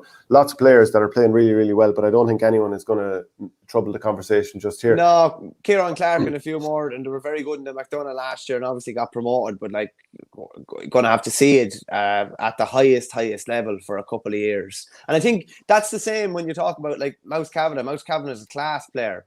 But like, if they're playing Leinster Championship or Liam McCarthy for a couple of years, are they able to produce to that same level for a couple of years? Are they like, are they able to, carry a team on their back, against, a Kilkenny or against a Dublin or against a Wexford? So, like, there's a lot of lads in around the conversation, but I don't think I don't think they're, on the short list. Yeah, JOMDD, when discussing top 10 hurlers, how many defenders can really fit in there? With the amount of outrageously skillful forwards throughout the country, I think the forwards midfielders will dominate the top 10. That probably is going to be the way it will pan out. We'll do our best to mix that up, and I think Galway will help us do that.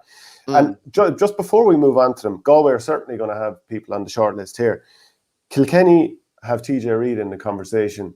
Of the other 4 native Leinster counties, there's actually nobody in the conversation. This is going to be very Munster-dominated. Obviously, Munster teams and Galway, who are a iconic native team, have won the last number of All-Irelands going all the way back to 2015. So it does show that there's a fairly heavy leaning towards Munster in this. Shows what Galway have brought to Leinster as well. Really does really add a lot of spice to it. From the element of competition and everybody having a chance of winning Leinster, it would probably be greater if Galway weren't in Leinster at the moment. But they've brought a serious amount of class to it. Like, when you pick out, you struggle to cut down the Limerick shortlist, and I think to a fair extent you're going to struggle to cut down the Galway shortlist. Yeah, and I think Dahi Burke, Pádraig Mannion. Dahi Burke, Pádraig Mannion, Conor Whelan, Cathal Mannion. No, that's just true. Like, I know. The only thing I'd say about Pádraig Mannion, I think Pádraig Mannion is deadly. Didn't have his best year last year. Didn't light it up in the league maybe as much as some other players. I think he's a class player. But if you're looking at consistency over the last 4 or 5 years, Dahi Burke's a 5-time All-Star, can play wing back, centre back, full back, corner back. Like, I think he's an absolute no-brainer. As he does in football too. And I think he's an absolute no-brainer. Whereas I think there's a question mark beside Pádraig Mannion whether he makes that. I mean, scandalous. I think he was Galway's Player of the Year in 2017. I thought he should have been Hurler of the Year. Like, Joe Canning was obviously very good, but I thought Pádraig Mannion was hands down Hurler of the Year. I think he was very close to it also in 2018. He was.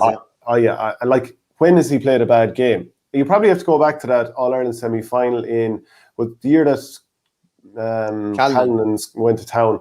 That was probably 2015. Someone will correct me if I'm wrong, of course. 15. And rightly so. But when he went full back, himself and John Hanbury had a very tough time with that day. But I'm struggling to think of games where Pádraig Mannion hasn't been brilliant otherwise. So to my money, he's in there. I'd probably put Dahi just ahead of him. But I think Pádraig Mannion's very close to being in the shortlist here. People, get your comments in and let us know what you think. Owen DC says, no doubt in my mind, Galway should have 4. Cathal Mannion, top 10, definitely. Brilliant playmaker. Pádraig Mannion, one of the best defenders in Ireland. I agree there. Kincannon and Whelan, 2 best inside forwards in Ireland. He didn't even mention Dahi Burke or Joe Canning. He didn't, which just, the quality they have is ridiculous. Hey, if and this is probably a bit subjective, if you had to pick one of the Mannions for the top 10, who are you putting in? Oh, God. You're looking to cause a row in a Haskell Fahina. Yeah. It's a tough one. I'd probably go with Pádraig, even though I think Cahill's unbelievable. Okay. What way would you go? I think it's ropey. If you're talking about consistency, I'd say Pádraig has probably been more consistent. Yeah. Just because I don't think he ever dips below a 7. But when Cahill is on, he's a 9 out of 10 and he's 5 from play, Yeah, Owen DC says Cahill. Help us out on this one. Conor Whelan. I think he has to be in the conversation, yeah. But say that, Shane, I think Brian Kincannon is up there, the top 4 or 5 in the country at the moment. And I think he should have got an All-Star last year. The only thing that might go against him is that you're looking at, probably just last year and the form he's carried in this year. So does that outweigh what Joe Canning has done over more than a decade, and what Dahi Burke has done, and what Pádraig has done, and what Cathal has done, and what Whelan has done since they burst on the scene? It probably doesn't. Is there something here where, Galway have some brilliant stylists, and there's always a push to get stylists in the team? Dahi Burke is probably arguably the most effective player, but definitely not up in the top 5 of most stylish hurlers in the Galway team. So there's always this push to get someone who's classy, who's got a silken touch, or who throws over lovely scores. But does Dahi Burke go ahead of Joe Canning here? And obviously people took a fit of the vapors before when I picked my top 10 hurlers and off the ball, and I had Joe Canning at number 8, and people just went off on one and whatever, which is fine. But anytime he's brilliant, I say it. So 2017, not hurler of the year in my opinion, but very, very good. Obviously unbelievable against Tip in that semi-final, and then started off the final really, really well. 2018, I think he was right up there for hurler of the year, and like, this is me giving the credit. He had a lot of up and down years even before they won the All-Ireland. Then 2019 got injured in that league semi-final against Waterford. But as I had said at the time, he was in hurler of the year form up until that injury happened. Like, he was carrying that Galway attack. Came back against Dublin, obviously too late in the day to really change things. Then last year, a lot of injuries. Don't feel he had a great season last year. And obviously got that concussion against Limerick in the All-Ireland semi-final. But he got a few scores in games, but I didn't feel he was moving particularly well. I didn't think he was impacting the games massively and all this. I just didn't think that was a great season. But then he's looked really good since he's come back this season. His performance against Waterford in the league was absolutely brilliant. He's carrying a bit of an injury at the moment, probably will be fine or whatever.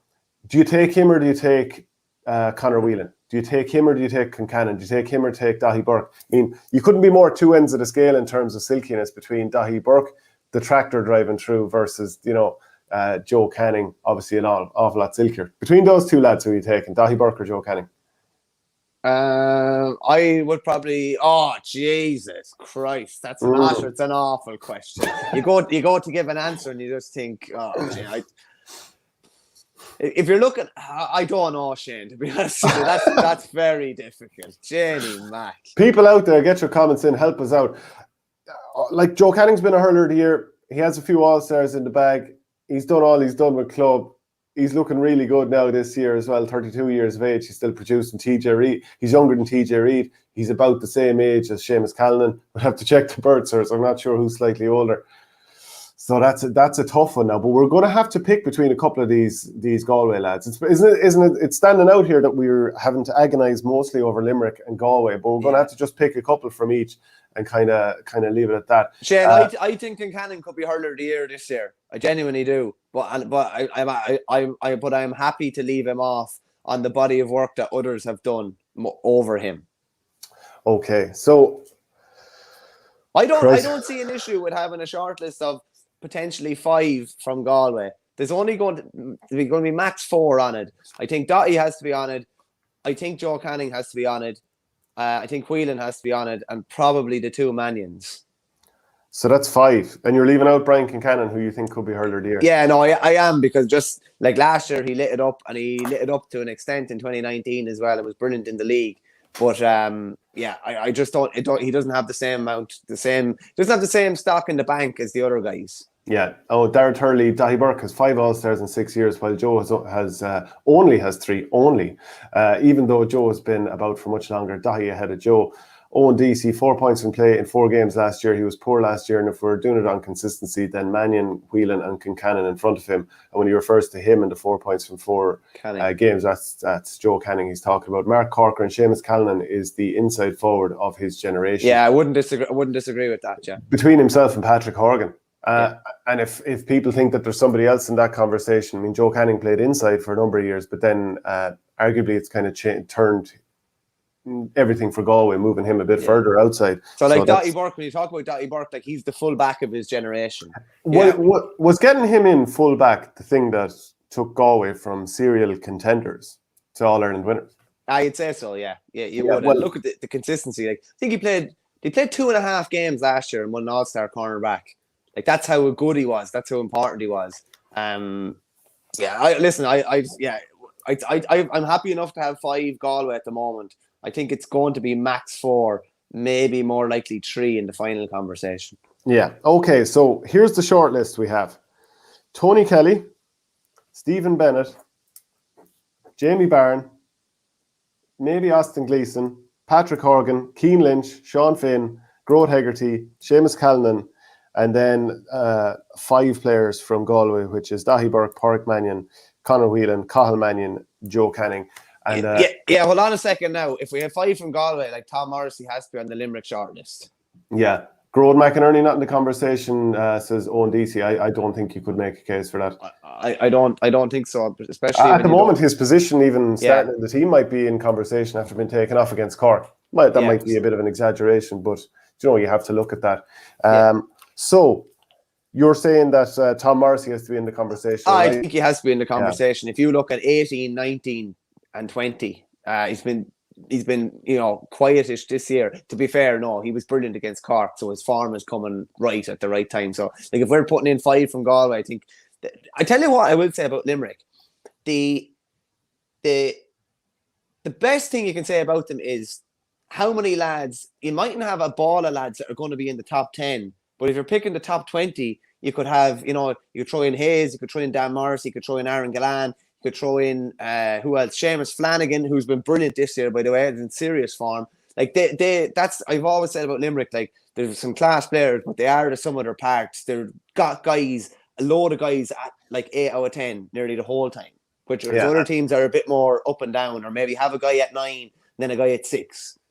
So Pat O'Sullivan on Twitter has said, Keane Lynch, Tony Kelly, TJ Reid, Joe Canning, Grode Hegarty, all certainties surely. Tom Morrissey, Mark Coleman, Cathal Barrett, Conor Whelan, Aaron Gallan, Stephen Bennett, all in with a shot too, I'd say. Can't wait for this. You have a tough task, lads. We certainly do. We've 14 players on our short list here. Cathal Barrett hasn't even made that. I think we've done a lot of the hard work now, because we could have ended up with 25 on a short list. I think we've made some of the tough calls. We're going to have to get ruthless here as well. Yeah, Liam B, that Owen Murphy, best goalie of his generation. Potentially, but I'm not sure if it's the best generation of goalkeepers. It's not the Davy Fitz, Brendan Cummins, Damien Fitzhenry generation. Don Logue as well would be in that conversation too. Yeah. Okay, so let's start chopping lads out here. This is going to be tough. This is going to be rough. Not looking forward to doing this because, actually, should Kyle Hayes be in the conversation? Well, he's not going to be in my top 10. Yeah. No, very, very good last season. Brilliant. Scored 4 points and won man of the match in the All-Ireland final in 2018. He is doing it. He is doing it regularly. Mike Sinnott, no yellow bellies. Here we're in the top 5 team, West of Ireland team. Where is Chin? I mean, he was considered. We talked about it, but they're not a top 5 team. They're not top. They have to prove that they're a top 5 team again. Yeah, and as I just put up a minute ago, Mark Tobin, as a Wexford man, fair to say, no Wexford lads up there at the minute. So when your owner saying that, you're like, come on. Yeah, turn on Mark Tobin there, not on us. Okay, let's start taking lads out. Or who are the definite lads in here? Tony Kelly, definitely in there. Okay, right. Stephen Bennett, is he definitely in there? I don't think so. He's at the lower scale of the top 10 if he's there. Look, he's brilliant, but I don't think he's done it at that level for quite long enough yet. An injury is obviously part of that too. So I think we're just going to have to. Relax now. He could still squeak in at the end of it. Not for me. Not for me. Not for me, Rob. Not for me. Okay, Jamie Barron, does he get in there? Jenny Mac.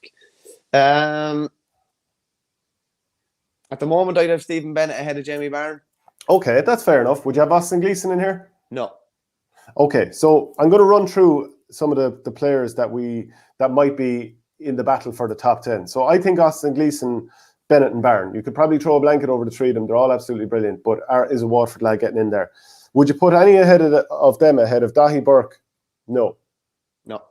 Would you put any of them ahead of Pádraig Mannion? Mannion, who's been doing it for years now. No, probably not. Conor Whelan? I might put Stephen Bennett ahead of Conor Whelan. Wow. Cathal Mannion? The consistency is the only question I'd have there. With Cathal Mannion or with the Waterford boys? Now, just say if we're going through the Galway guys, what would probably separate the Galway guys down a small bit is just, yes, he does it on given days, but maybe doesn't do it as often as a Dottie Burke does it or as a Pádraig Mannion does it. Yeah, you see, the thing about Galway is that they've been pushing for All Ireland since, I mean, you can go back to 2012, really. But the reason that so many of their players are in this conversation is that they've been so consistent for so long, and a number of these players have been there for 5, 6, 7, 12 years or whatever it is in the case of Joe Canning, maybe 13 years. So are any of them ahead of, would you put Stephen Bennett, Barron or Gleeson ahead of Joe Canning? I'm going to talk myself out of this. If you'd picked a top 10 in 17, Pádraig Mannion, Dottie Burke, Joe Canning would have all been on it. If you'd picked a top 10 in 18, Pádraig Mannion, Dottie Burke, Joe Canning probably would have been on it. And Stephen Bennett wouldn't have been on it any of those years. And if you're looking at a top 10 in 2021, you're saying Pádraig Mannion, Dottie Burke, potentially Joe Canning. Stephen Bennett only comes into the equation in 2021 or 2020. Yeah. So I'm okay to maybe give the Galway guys more strength on the back of that. The thing I'll say about Waterford is that they've got a load of guys at a really high level, at that 8 level. That's why I think they're going to do so well this year. Do they have the big marquee stars like Galway do? Maybe not as much, but across they might be even more level than Galway. Okay, so have we moved on the Waterford boys? Are they all out of the conversation? Maybe that's harsh, but yeah, Stephen Bennett's the one for me that would potentially come in at 9 or 10. Austin Gleeson's still the one for me. I mean, we both rate Jamie Barron. We've waxed lyrical about him for so long. Actually, of the three of them, he's most like Galway-like in the sense that he's done it for years. Yeah, that's true. Like he's been unbelievably consistent for, God, he must be there 8 or 9 years at this stage. So he was nominated for Hurler of the Year as well, wasn't he? Well, he should have won it in 2017, yeah. And he's been brilliant most other seasons. Maybe a little bit quieter in the last season or two, but that run that he went on when they won when they almost won the All-Ireland in 2017, being pipped by Galway, like he was sensational that year. Yeah. And there's very few players like him. His trickery, his change of direction, his feet, his ability to score with the hurley upside down, that goal against Kilkenny in 2017. If we're talking about consistency, he probably is the one that we should be, not ruling out for Waterford if we're talking about consistency. Okay, right. Let's just make a stab at the top 10 here. So the real guys up at the very top of the conversation for me are Tony Kelly, yeah? We agreed on that. Tony Kelly, I would also say TJ Reid. Yeah. I would say Seamus Callanan. He's just outside that top conversation for me. You are vexing me now. Dottie Burke is up there. Yeah. I think he is. Now, to be fair, he's not in my top 3.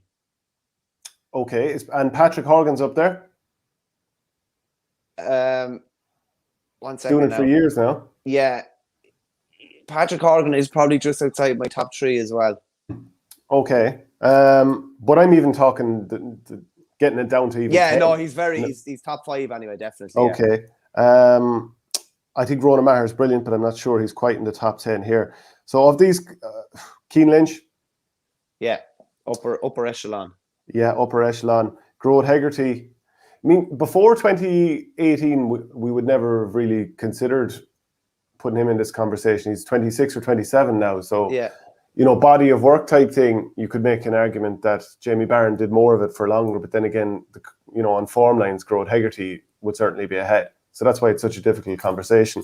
So Hegarty is still in this conversation. Not sure we can get Jamie Barron in that top level of it. No, I don't think we can. So are we putting Sean Finn in there in that conversation? He's not top 5, but he's top 10 for me, definitely, yeah. Okay. Is Groat Hegarty more top 5 or top 10? Top 10, I think. Okay. And right, of the Galway lads, Pádraig Mannion, I think he's going to miss out on the short end of the short list. I think... Conor Whelan, Cathal Mannion, Joe Canning. If you were going to pick one of them, it's tough, isn't it? I'd still pick Canning. Because I still think he makes them tick. And I think, like in the 18 All-Ireland, when they were struggling, he was the one that stood up. I still think he's the heartbeat of that team. I still think when they're struggling, he's the one that steps up.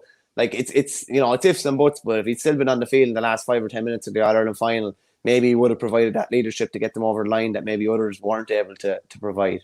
Okay, right. So I tend to agree on that. And Dottie Burke, we've said he's still in that short list as well. Yeah, definitely. Yeah. So Cathal Mannion's just going to slip out here, and Conor Whelan is just slipping out. Even though we've both said so many times how brilliant most of those players have. Okay, are we? Is it just a matter of moving the chess pieces now? We have 9 here. So the short list we have at the moment is Tony Kelly, TJ, Seamus Callanan, Dottie Burke, Patrick Horgan, Keane Lynch, Sean Finn, Groat Hegarty, Joe Canning. So we've one other that we can move into the conversation there. To be a bigger row over that number 10 spot than there will over the first 9. What about Austin Gleeson? No, come on, Shane. You're flogging a dead horse there. You keep going back to that. Like, I But keep telling you. Good reason. I keep telling you. I'd have Stephen Bennett or Jamie Barron before him. Okay, so make a pick there with Stephen Bennett and Jamie Barron. I would say Jamie Barron of the two. Jamie Barron. Okay, so we've got a 10. A couple of comments coming in. We better touch base with all the comments coming in because we love getting them. Noel McGrath says James 6,500. Owen DC, TJ Kelly, Hoggy, Lynch, Mannion, Whelan, Bennett confirmed in. Then Sheep Prodigy, Tig de Burka in the conversation. We did talk about how he's injured, so we found any old excuse to whittle this down a little bit, but he is absolutely brilliant, no doubt about it. Only 2 defenders, says Owen DC. I think that's a sign of the modern game, Shane, to be fair. Do you know? It is like, it's just a sign of how high scoring it is now and how many really, really outstanding defensive performances do you see now? Yeah, it's true. It's very difficult. The rules are definitely pushed towards forwards at this stage. It's very difficult. Like, just say, like, we talk about Caleb Lyons. What do you most mention? It's the scores going forward nearly more so than that else. Mike Sinnott, Owen Murphy and Mark Fanning are the 2 best keepers in Ireland. Shane Dowling in his column for RT last week said Wexford are a serious side. # Leinster hurling rules. Well, you have to prove it now. You can be a serious side, but we need to see it. Give me the evidence and to consistency. Show that they are. We might as well add in that as well. Crummy, as some player deserves a mention, says Mark Corcoran. He certainly is. And I think if Dublin had more forward options or ball winners in the forward line, he'd probably more go back to his wing back spot and probably do the same scoring that he does anyway up the field. But that's the challenge for Dublin at the moment. Rory O'Grada, Noel McGrath out of pure skill. If we were just talking about risks, he'd certainly be in this conversation, and I'd be pushing hard to have the likes of Bubbles in that conversation too. And if we were just talking about pure panel. skill and risks, there'd be no other conversation, only Tipperary conversation. And rightly so? No, definitely not. Come on. Polaris Reach says Noel McGrath, Owen DC, Diarmuid Burns should have a shout. Brilliant player, no doubt about that. Liam O'Callaghan, top 3, Hoggy, TJ and Kelly. Noel McGrath mentioned again, screamed at us with the upper caps. Mark Coleman, according to Liam O'Callaghan. Sean Cahalan says TJ Reid, Patrick Horgan, Tony Kelly, Keane Lynch, Cathal Mannion, Ronan Maher, Hegarty, Finn, Burke, Diarmuid Burns. Noel McGrath mentioned again. Gleeson is like Pogba, can have unbelievable games and then disappear for a game. Tig de Burka mentioned again. Great comments coming in. I think Conor Whelan definitely deserves top 10. Strength, speed, phenomenal work rate. Every attribute of the game is in him. Tig de Burka should be a certain defence. Gleeson is far too inconsistent. Chrissy McNaughton, Hegarty, Lynch, Morrissey, Dahi Burke, Canning, Whelan, TJ, Tony Kelly, Seamus Callanan and Horgan. Again, just on Conor Whelan, Shane. Conor Whelan has one All-Star. When they won rightly so or wrongly so that he has the All-Stars. You and I don't always agree with All-Star selections. Yeah, but like I think it does come back to consistency. He's had highs, but I'd still have Joe Canning ahead of him, just because I think on a given day, and this is what I always say about TJ as well. Generally know exactly what you're going to get out of him, particularly in those kind of clutch moments.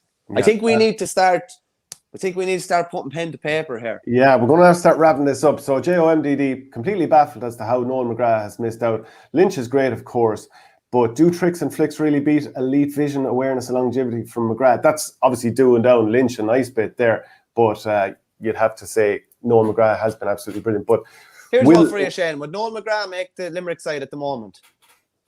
The way they play? Yeah, I think so. Where would he play? Well, right, okay. Maybe he doesn't cover the same ground I think, like, if you look at the 2019 All-Ireland, was it 32 possessions he had in that game? Yeah. Something ridiculous like that. So he obviously can run all day. Last year, he must have been jaded from that club campaign. So if he was getting the ball at the base of the Limerick defence and was spraying it around, can you imagine the damage he'd do? I think he definitely gets into the Limerick team. Okay. To be honest, take anyone out of the team, I think he gets in there, whether it's centre forward or midfield. It's funny enough, actually, you mentioned Keane Lynch in that previous comment there from JOMDD. Like Lynch, he could go centre forward, he could go wing forward, he could go midfield. There's no problem at all. I think Noel McGrath would get into that team. Would you agree? I think it would fundamentally go against a lot of what Limerick do, that he mightn't be able to cover the same ground as a lot of those other guys. but he gets in there somewhere. Probably at centre forward, I'd say. Okay, right. There's a lot of cases being made for Noel McGrath to be in this list, and obviously I'm very open to getting Noel McGrath in on this list. I think his talent is absolutely brilliant. Just not sure form-wise if it's going to be, based on last year more so than what we've seen this year, because he has been good in the league. I'm just not 100% sure. Right, let's put the rubber to the road here. Let's start picking them out. Who do you want number one? Who do I want number one? I want Seamus Callan who do you think should be number one? I don't know. Honestly, I don't know.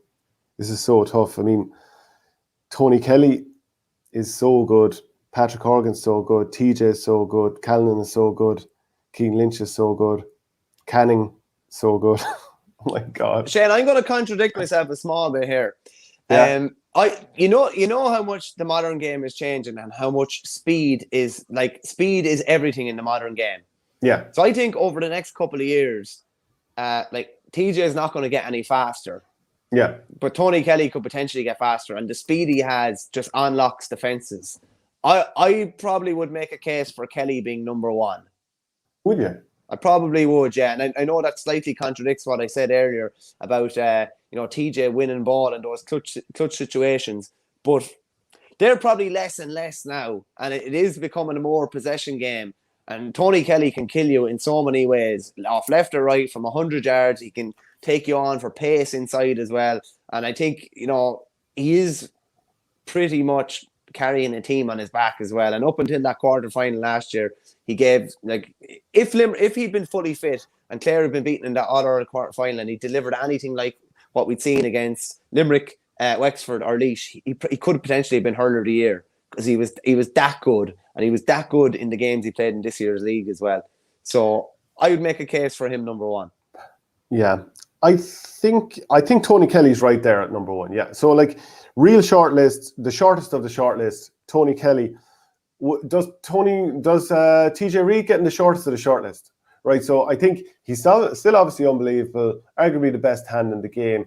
I would say maybe up there with the best vision in the game, wins a ball, is able to assess the situation almost instantly. I think that's one of the brilliant things. I do think that the pace-wise, he used to solo up the centre and then be able to either bury a ball, get fouled, or assist for a goal. I'm not sure that's quite happening anymore, and one that always sticks out is the way Ian Kenny got back at him in the All-Ireland final last year from about 10 yards away, and I was thinking that maybe that's a sign that the burning pace that he used to show, or the driving runs that he was able to, when he gathered up that momentum, maybe that's not happening anymore.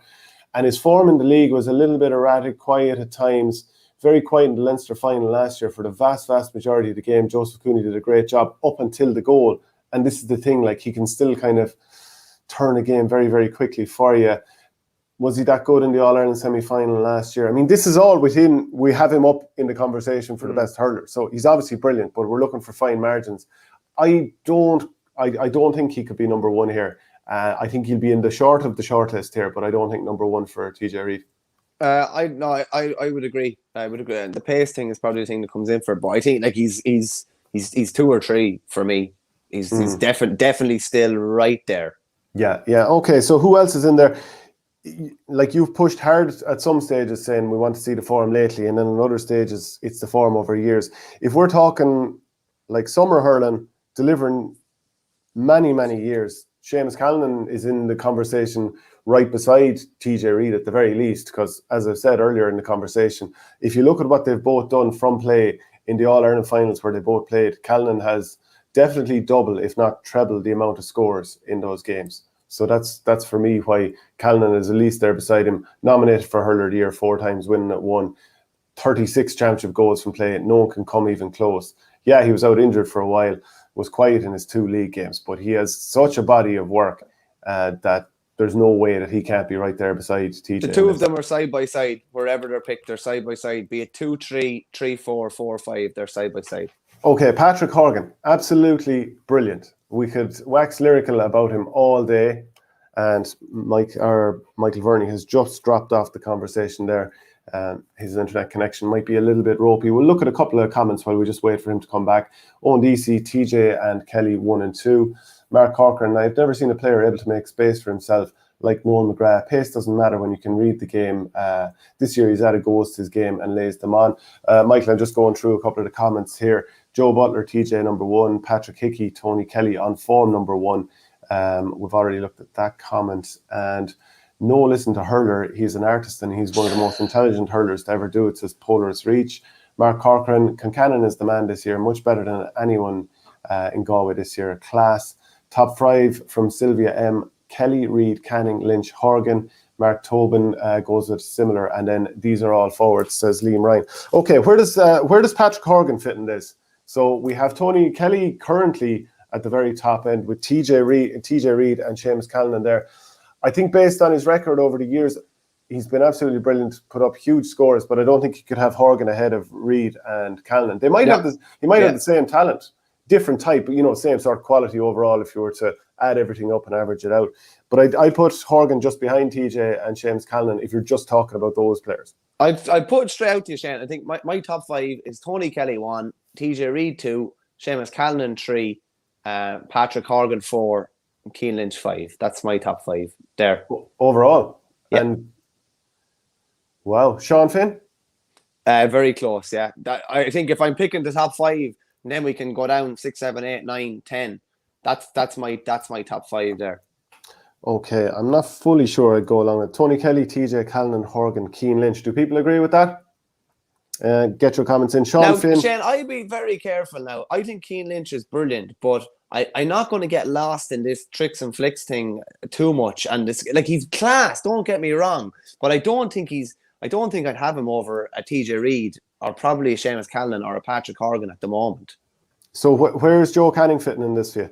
He's coming in. I probably have Dahi Burke at 6. He'd be my first Galway player in. Canning would be in, but it would be down a small bit, I'd say. Would you have him ahead of Sean Finn? No. As MR7 says, Sean Finn is the best one-on-one defender in the game at the moment. Yeah, I don't disagree with that. And if they're as rare as hen's teeth, which they probably are, then maybe that's worth a little bit more than, we're able to find several top inside forwards. So maybe by the virtue of how rare it is, maybe he gets in there. Patrick Hickey, Lynch had a poor year last year on his high standards, would have Sean Finn in the top 5. I think you could make a fair argument for that. I think you could. We didn't have Lynch in our All-Star team last year, you have to remember. Yeah, that's true. And even in 2018, I picked Darragh O'Donovan as my hurler of the year, and or Graham Mulcahy was another one we talked about, and we didn't necessarily pick him as hurler of the year. So I think he's obviously still in there. So what we have at the moment, and I'm not necessarily agreeing with all of this, is Tony Kelly, TJ, Seamus Callan, Horgan, Cian Lynch, Dahi Burke, Sean Finn, Gearóid Hegarty in there, Joe Canning in there, and there's a couple more. Jamie Barron has to go in there as well. I don't know. Yeah, I don't know if Patrick Horgan is quite up there at number 4. I have to say. Who have you got ahead of him then? Well, I'd be looking at Dahi Burke ahead of him. Okay. I'd be looking at Sean Finn ahead of him. Can we agree on our top 3? I don't know if I can agree with them in that order. You're looking to put Callan number 2. Callan at number 1? No, definitely not at number 1. Okay. So, right. The guys that I think need to be pumped further up the list, I think, are Dahi Burke and Sean Finn, 2 defenders. Yeah, I don't disagree with that. Gearóid Hegarty needs to get fairly high up the list here. Yeah. Okay, so where's Gearóid Hegarty getting? So is Gearóid Hegarty higher than Cian Lynch? Let's say you took Cian Lynch out of the team or Gearóid Hegarty out of the team. Who would be missed more? Tough question. Gearóid Hegarty plays one spot. Cian Lynch can play several different spots. I'd say Cian Lynch is, if anything, Cian Lynch conducts things a lot more and allows the likes of Hegarty to flourish. I think Cian Lynch is more important. Okay, right. So, but can we put Gearóid Hegarty ahead of Patrick Horgan? Based on the body of work over the last decade, I couldn't. Yeah. Okay. So Sean Finn, is he going ahead of Patrick Horgan? Let's say they went mano a mano, which they could do in the Munster semi-final. And they might do. Yeah. So Liam O'Callaghan, Hoggy has been doing what Kelly did last year for years now, and he deserves to be ahead of him. I disagree. He hasn't been doing it. He hasn't been doing it to that level. Yeah, and Kelly obviously has a hurler of the year in the bank as well. Won a league final with unbelievable performance. I think 2016 against Watford, went to a replay, so he was very good. Yeah. So are you putting the likes of Sean Finn ahead of Seamus Callan and TJ Reid? No, I'm not. Just behind them. I think him and Dahi are just behind them. Okay, so you wouldn't put Dahi ahead of TJ Reid or Seamus Callan? I wouldn't. I wouldn't personally. Even though Dahi Burke has arguably won the battles with Seamus Callan. Yeah, but Callan's body of work outside of those battles. If we're just looking at those battles, like, Dahi Burke doesn't have a hurler of the year. He wasn't nominated for hurler of the year 3 times. He doesn't have the highest goal scoring record in championship history. Yeah, do you know what I mean? Like, so, yeah. Tony Kelly nominated for hurler of the year once, obviously winning it, and the young hurler of the year. Has he kind of done enough in terms of body of the work? Nominated twice. He was nominated last year as well. Won it once, and the young hurler of the year. Yeah, so in terms of All-Stars, he has 2, 2013 and 2020. So again, if we're going to go back to the body of work thing, what Callan did in 2019, 8 goals from 8 games, there's nobody else doing that. I mean, that just doesn't happen. It's outrageous. No one else is coming close. So you're trying, like, Shane, I'm not going to be smart to cutting you off. I'm not putting Callan. Callan cannot be number 1 at the moment. He's not the best hurler in Ireland at the moment. Okay, so we're going on form. I think it's going to be tough to talk out of Tony Kelly number 1 at the moment. I think so, to be realistic. We're agreed on Tony Kelly number 1. Yeah. People say I have it in for Clare. Do I what? I'm just after saying Tony Kelly number 1. Okay, right, so let's weigh this up. Joe Canning's not getting in the top 3 anyway, by the looks of things at the moment. We both rate him brilliantly. We've talked through the highs and lows. You just have to base on the 2020 that we saw, and the 2019 he was injured. If we're doing this in 2017 or 2018, he's in the top 3. Okay, so we're putting him a little bit down. Kelly done nothing between 14 and 19, bar a couple of performances in the league, says Michael O'Callaghan.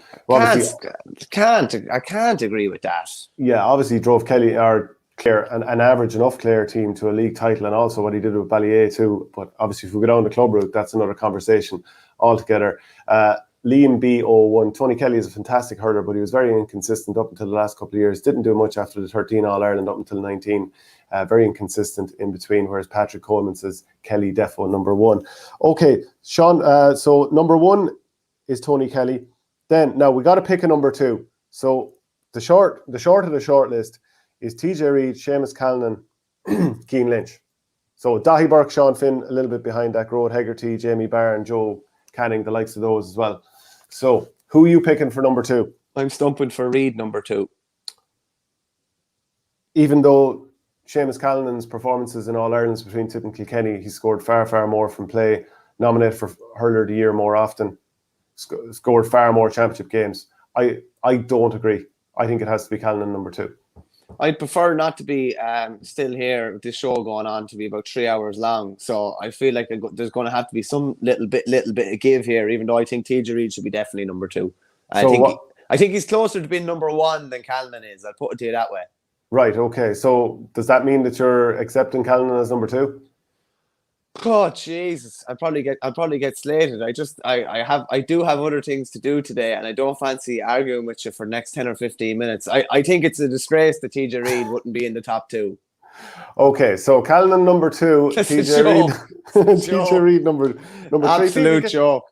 I actually can't stand over that. I can't stand the TJ Reid. There's no way Callan is more important now. And he's, as Liam Ryan says, TJ is currently better than Callan. Where is he going with Callan? I'm glad everyone is piping in. I was nearly half going to acquiesce there, and then it's just like, no, I literally cannot listen to that. I'm glad they have Callan 3. No problem. TJ Reid number 2. We'll move on then to number 4. Have we made a decision on 2 and 3? We have, yeah. Like Callan's surely second. No, TJ is the second best hurler in Ireland at the moment. Yeah. Actually, Colin O'Donnell says, "Hi lads, surely you have to factor in playing and performing against the top teams on the big day. Kelly hasn't done that. Callan and Reid way ahead of Kelly in that regard.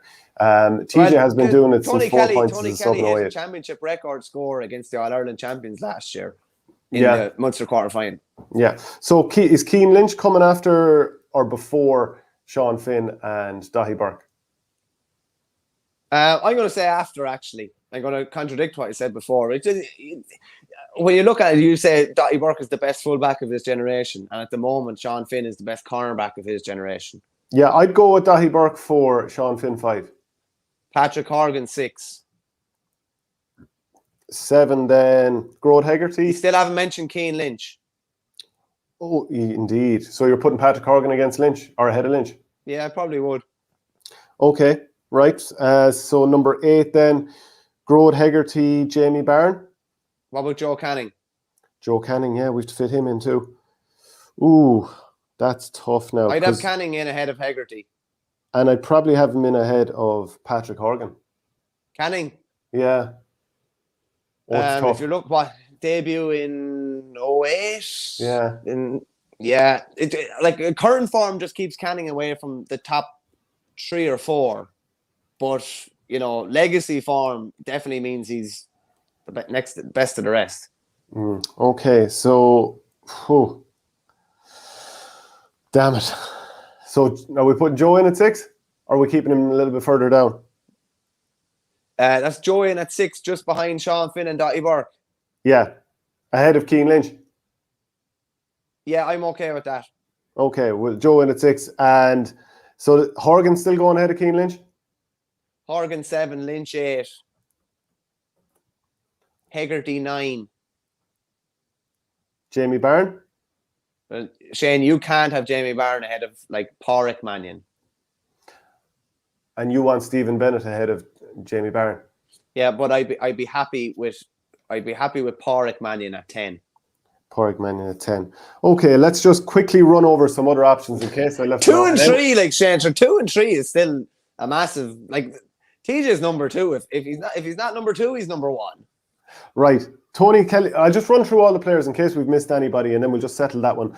Tony Kelly, we've mentioned him. Stephen Bennett, Jamie Byrne, Austin Gleeson. We've talked about all those. Patrick Horgan, Cian Lynch, Galan, Tom Morrissey, Sean Finn, Declan Hannon, Grode Hegarty, Daithí Burke, Pádraig Mannion, Conor Whelan. Tough to not have him in there. Yeah. Cathal Mannion, Joe Canning, Brian Kincannon. So there's an awful lot of lads here who haven't been mentioned, or certainly not mentioned it up. Conor Whelan is 10 lads, says Dara Turley. Liam Ryan, Cathal Barrett, and Ronan Maher need a shout.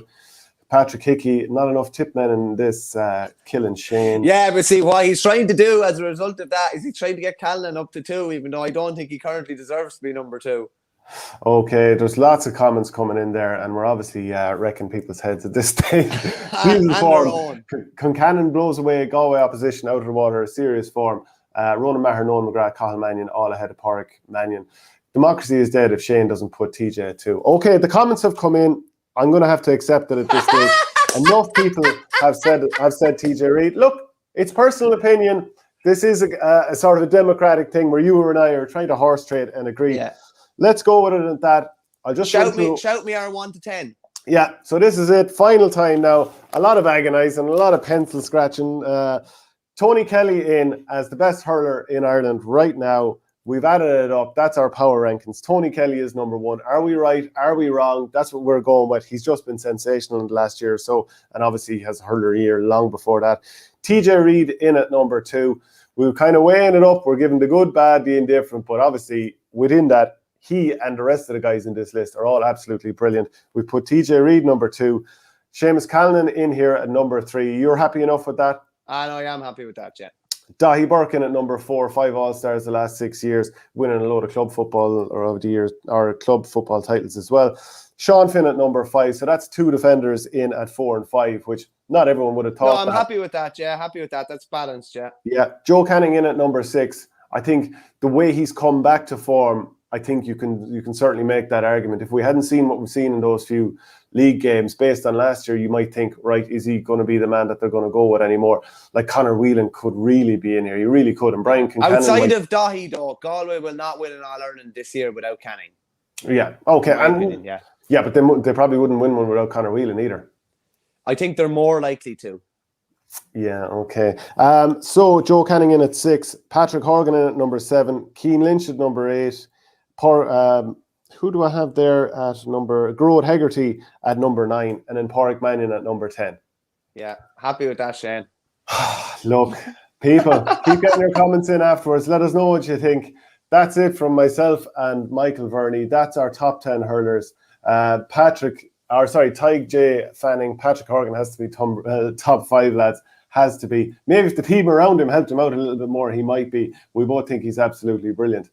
So that's it from the Hurling Show, brought to you by orgaretro.com. If you want to get this Mayo jersey, that Limerick jersey, any of the other brilliant retro jerseys, go there to orgaretro.com and use the promo code OurGame. So that's it. Thank you very much, Michael Verney.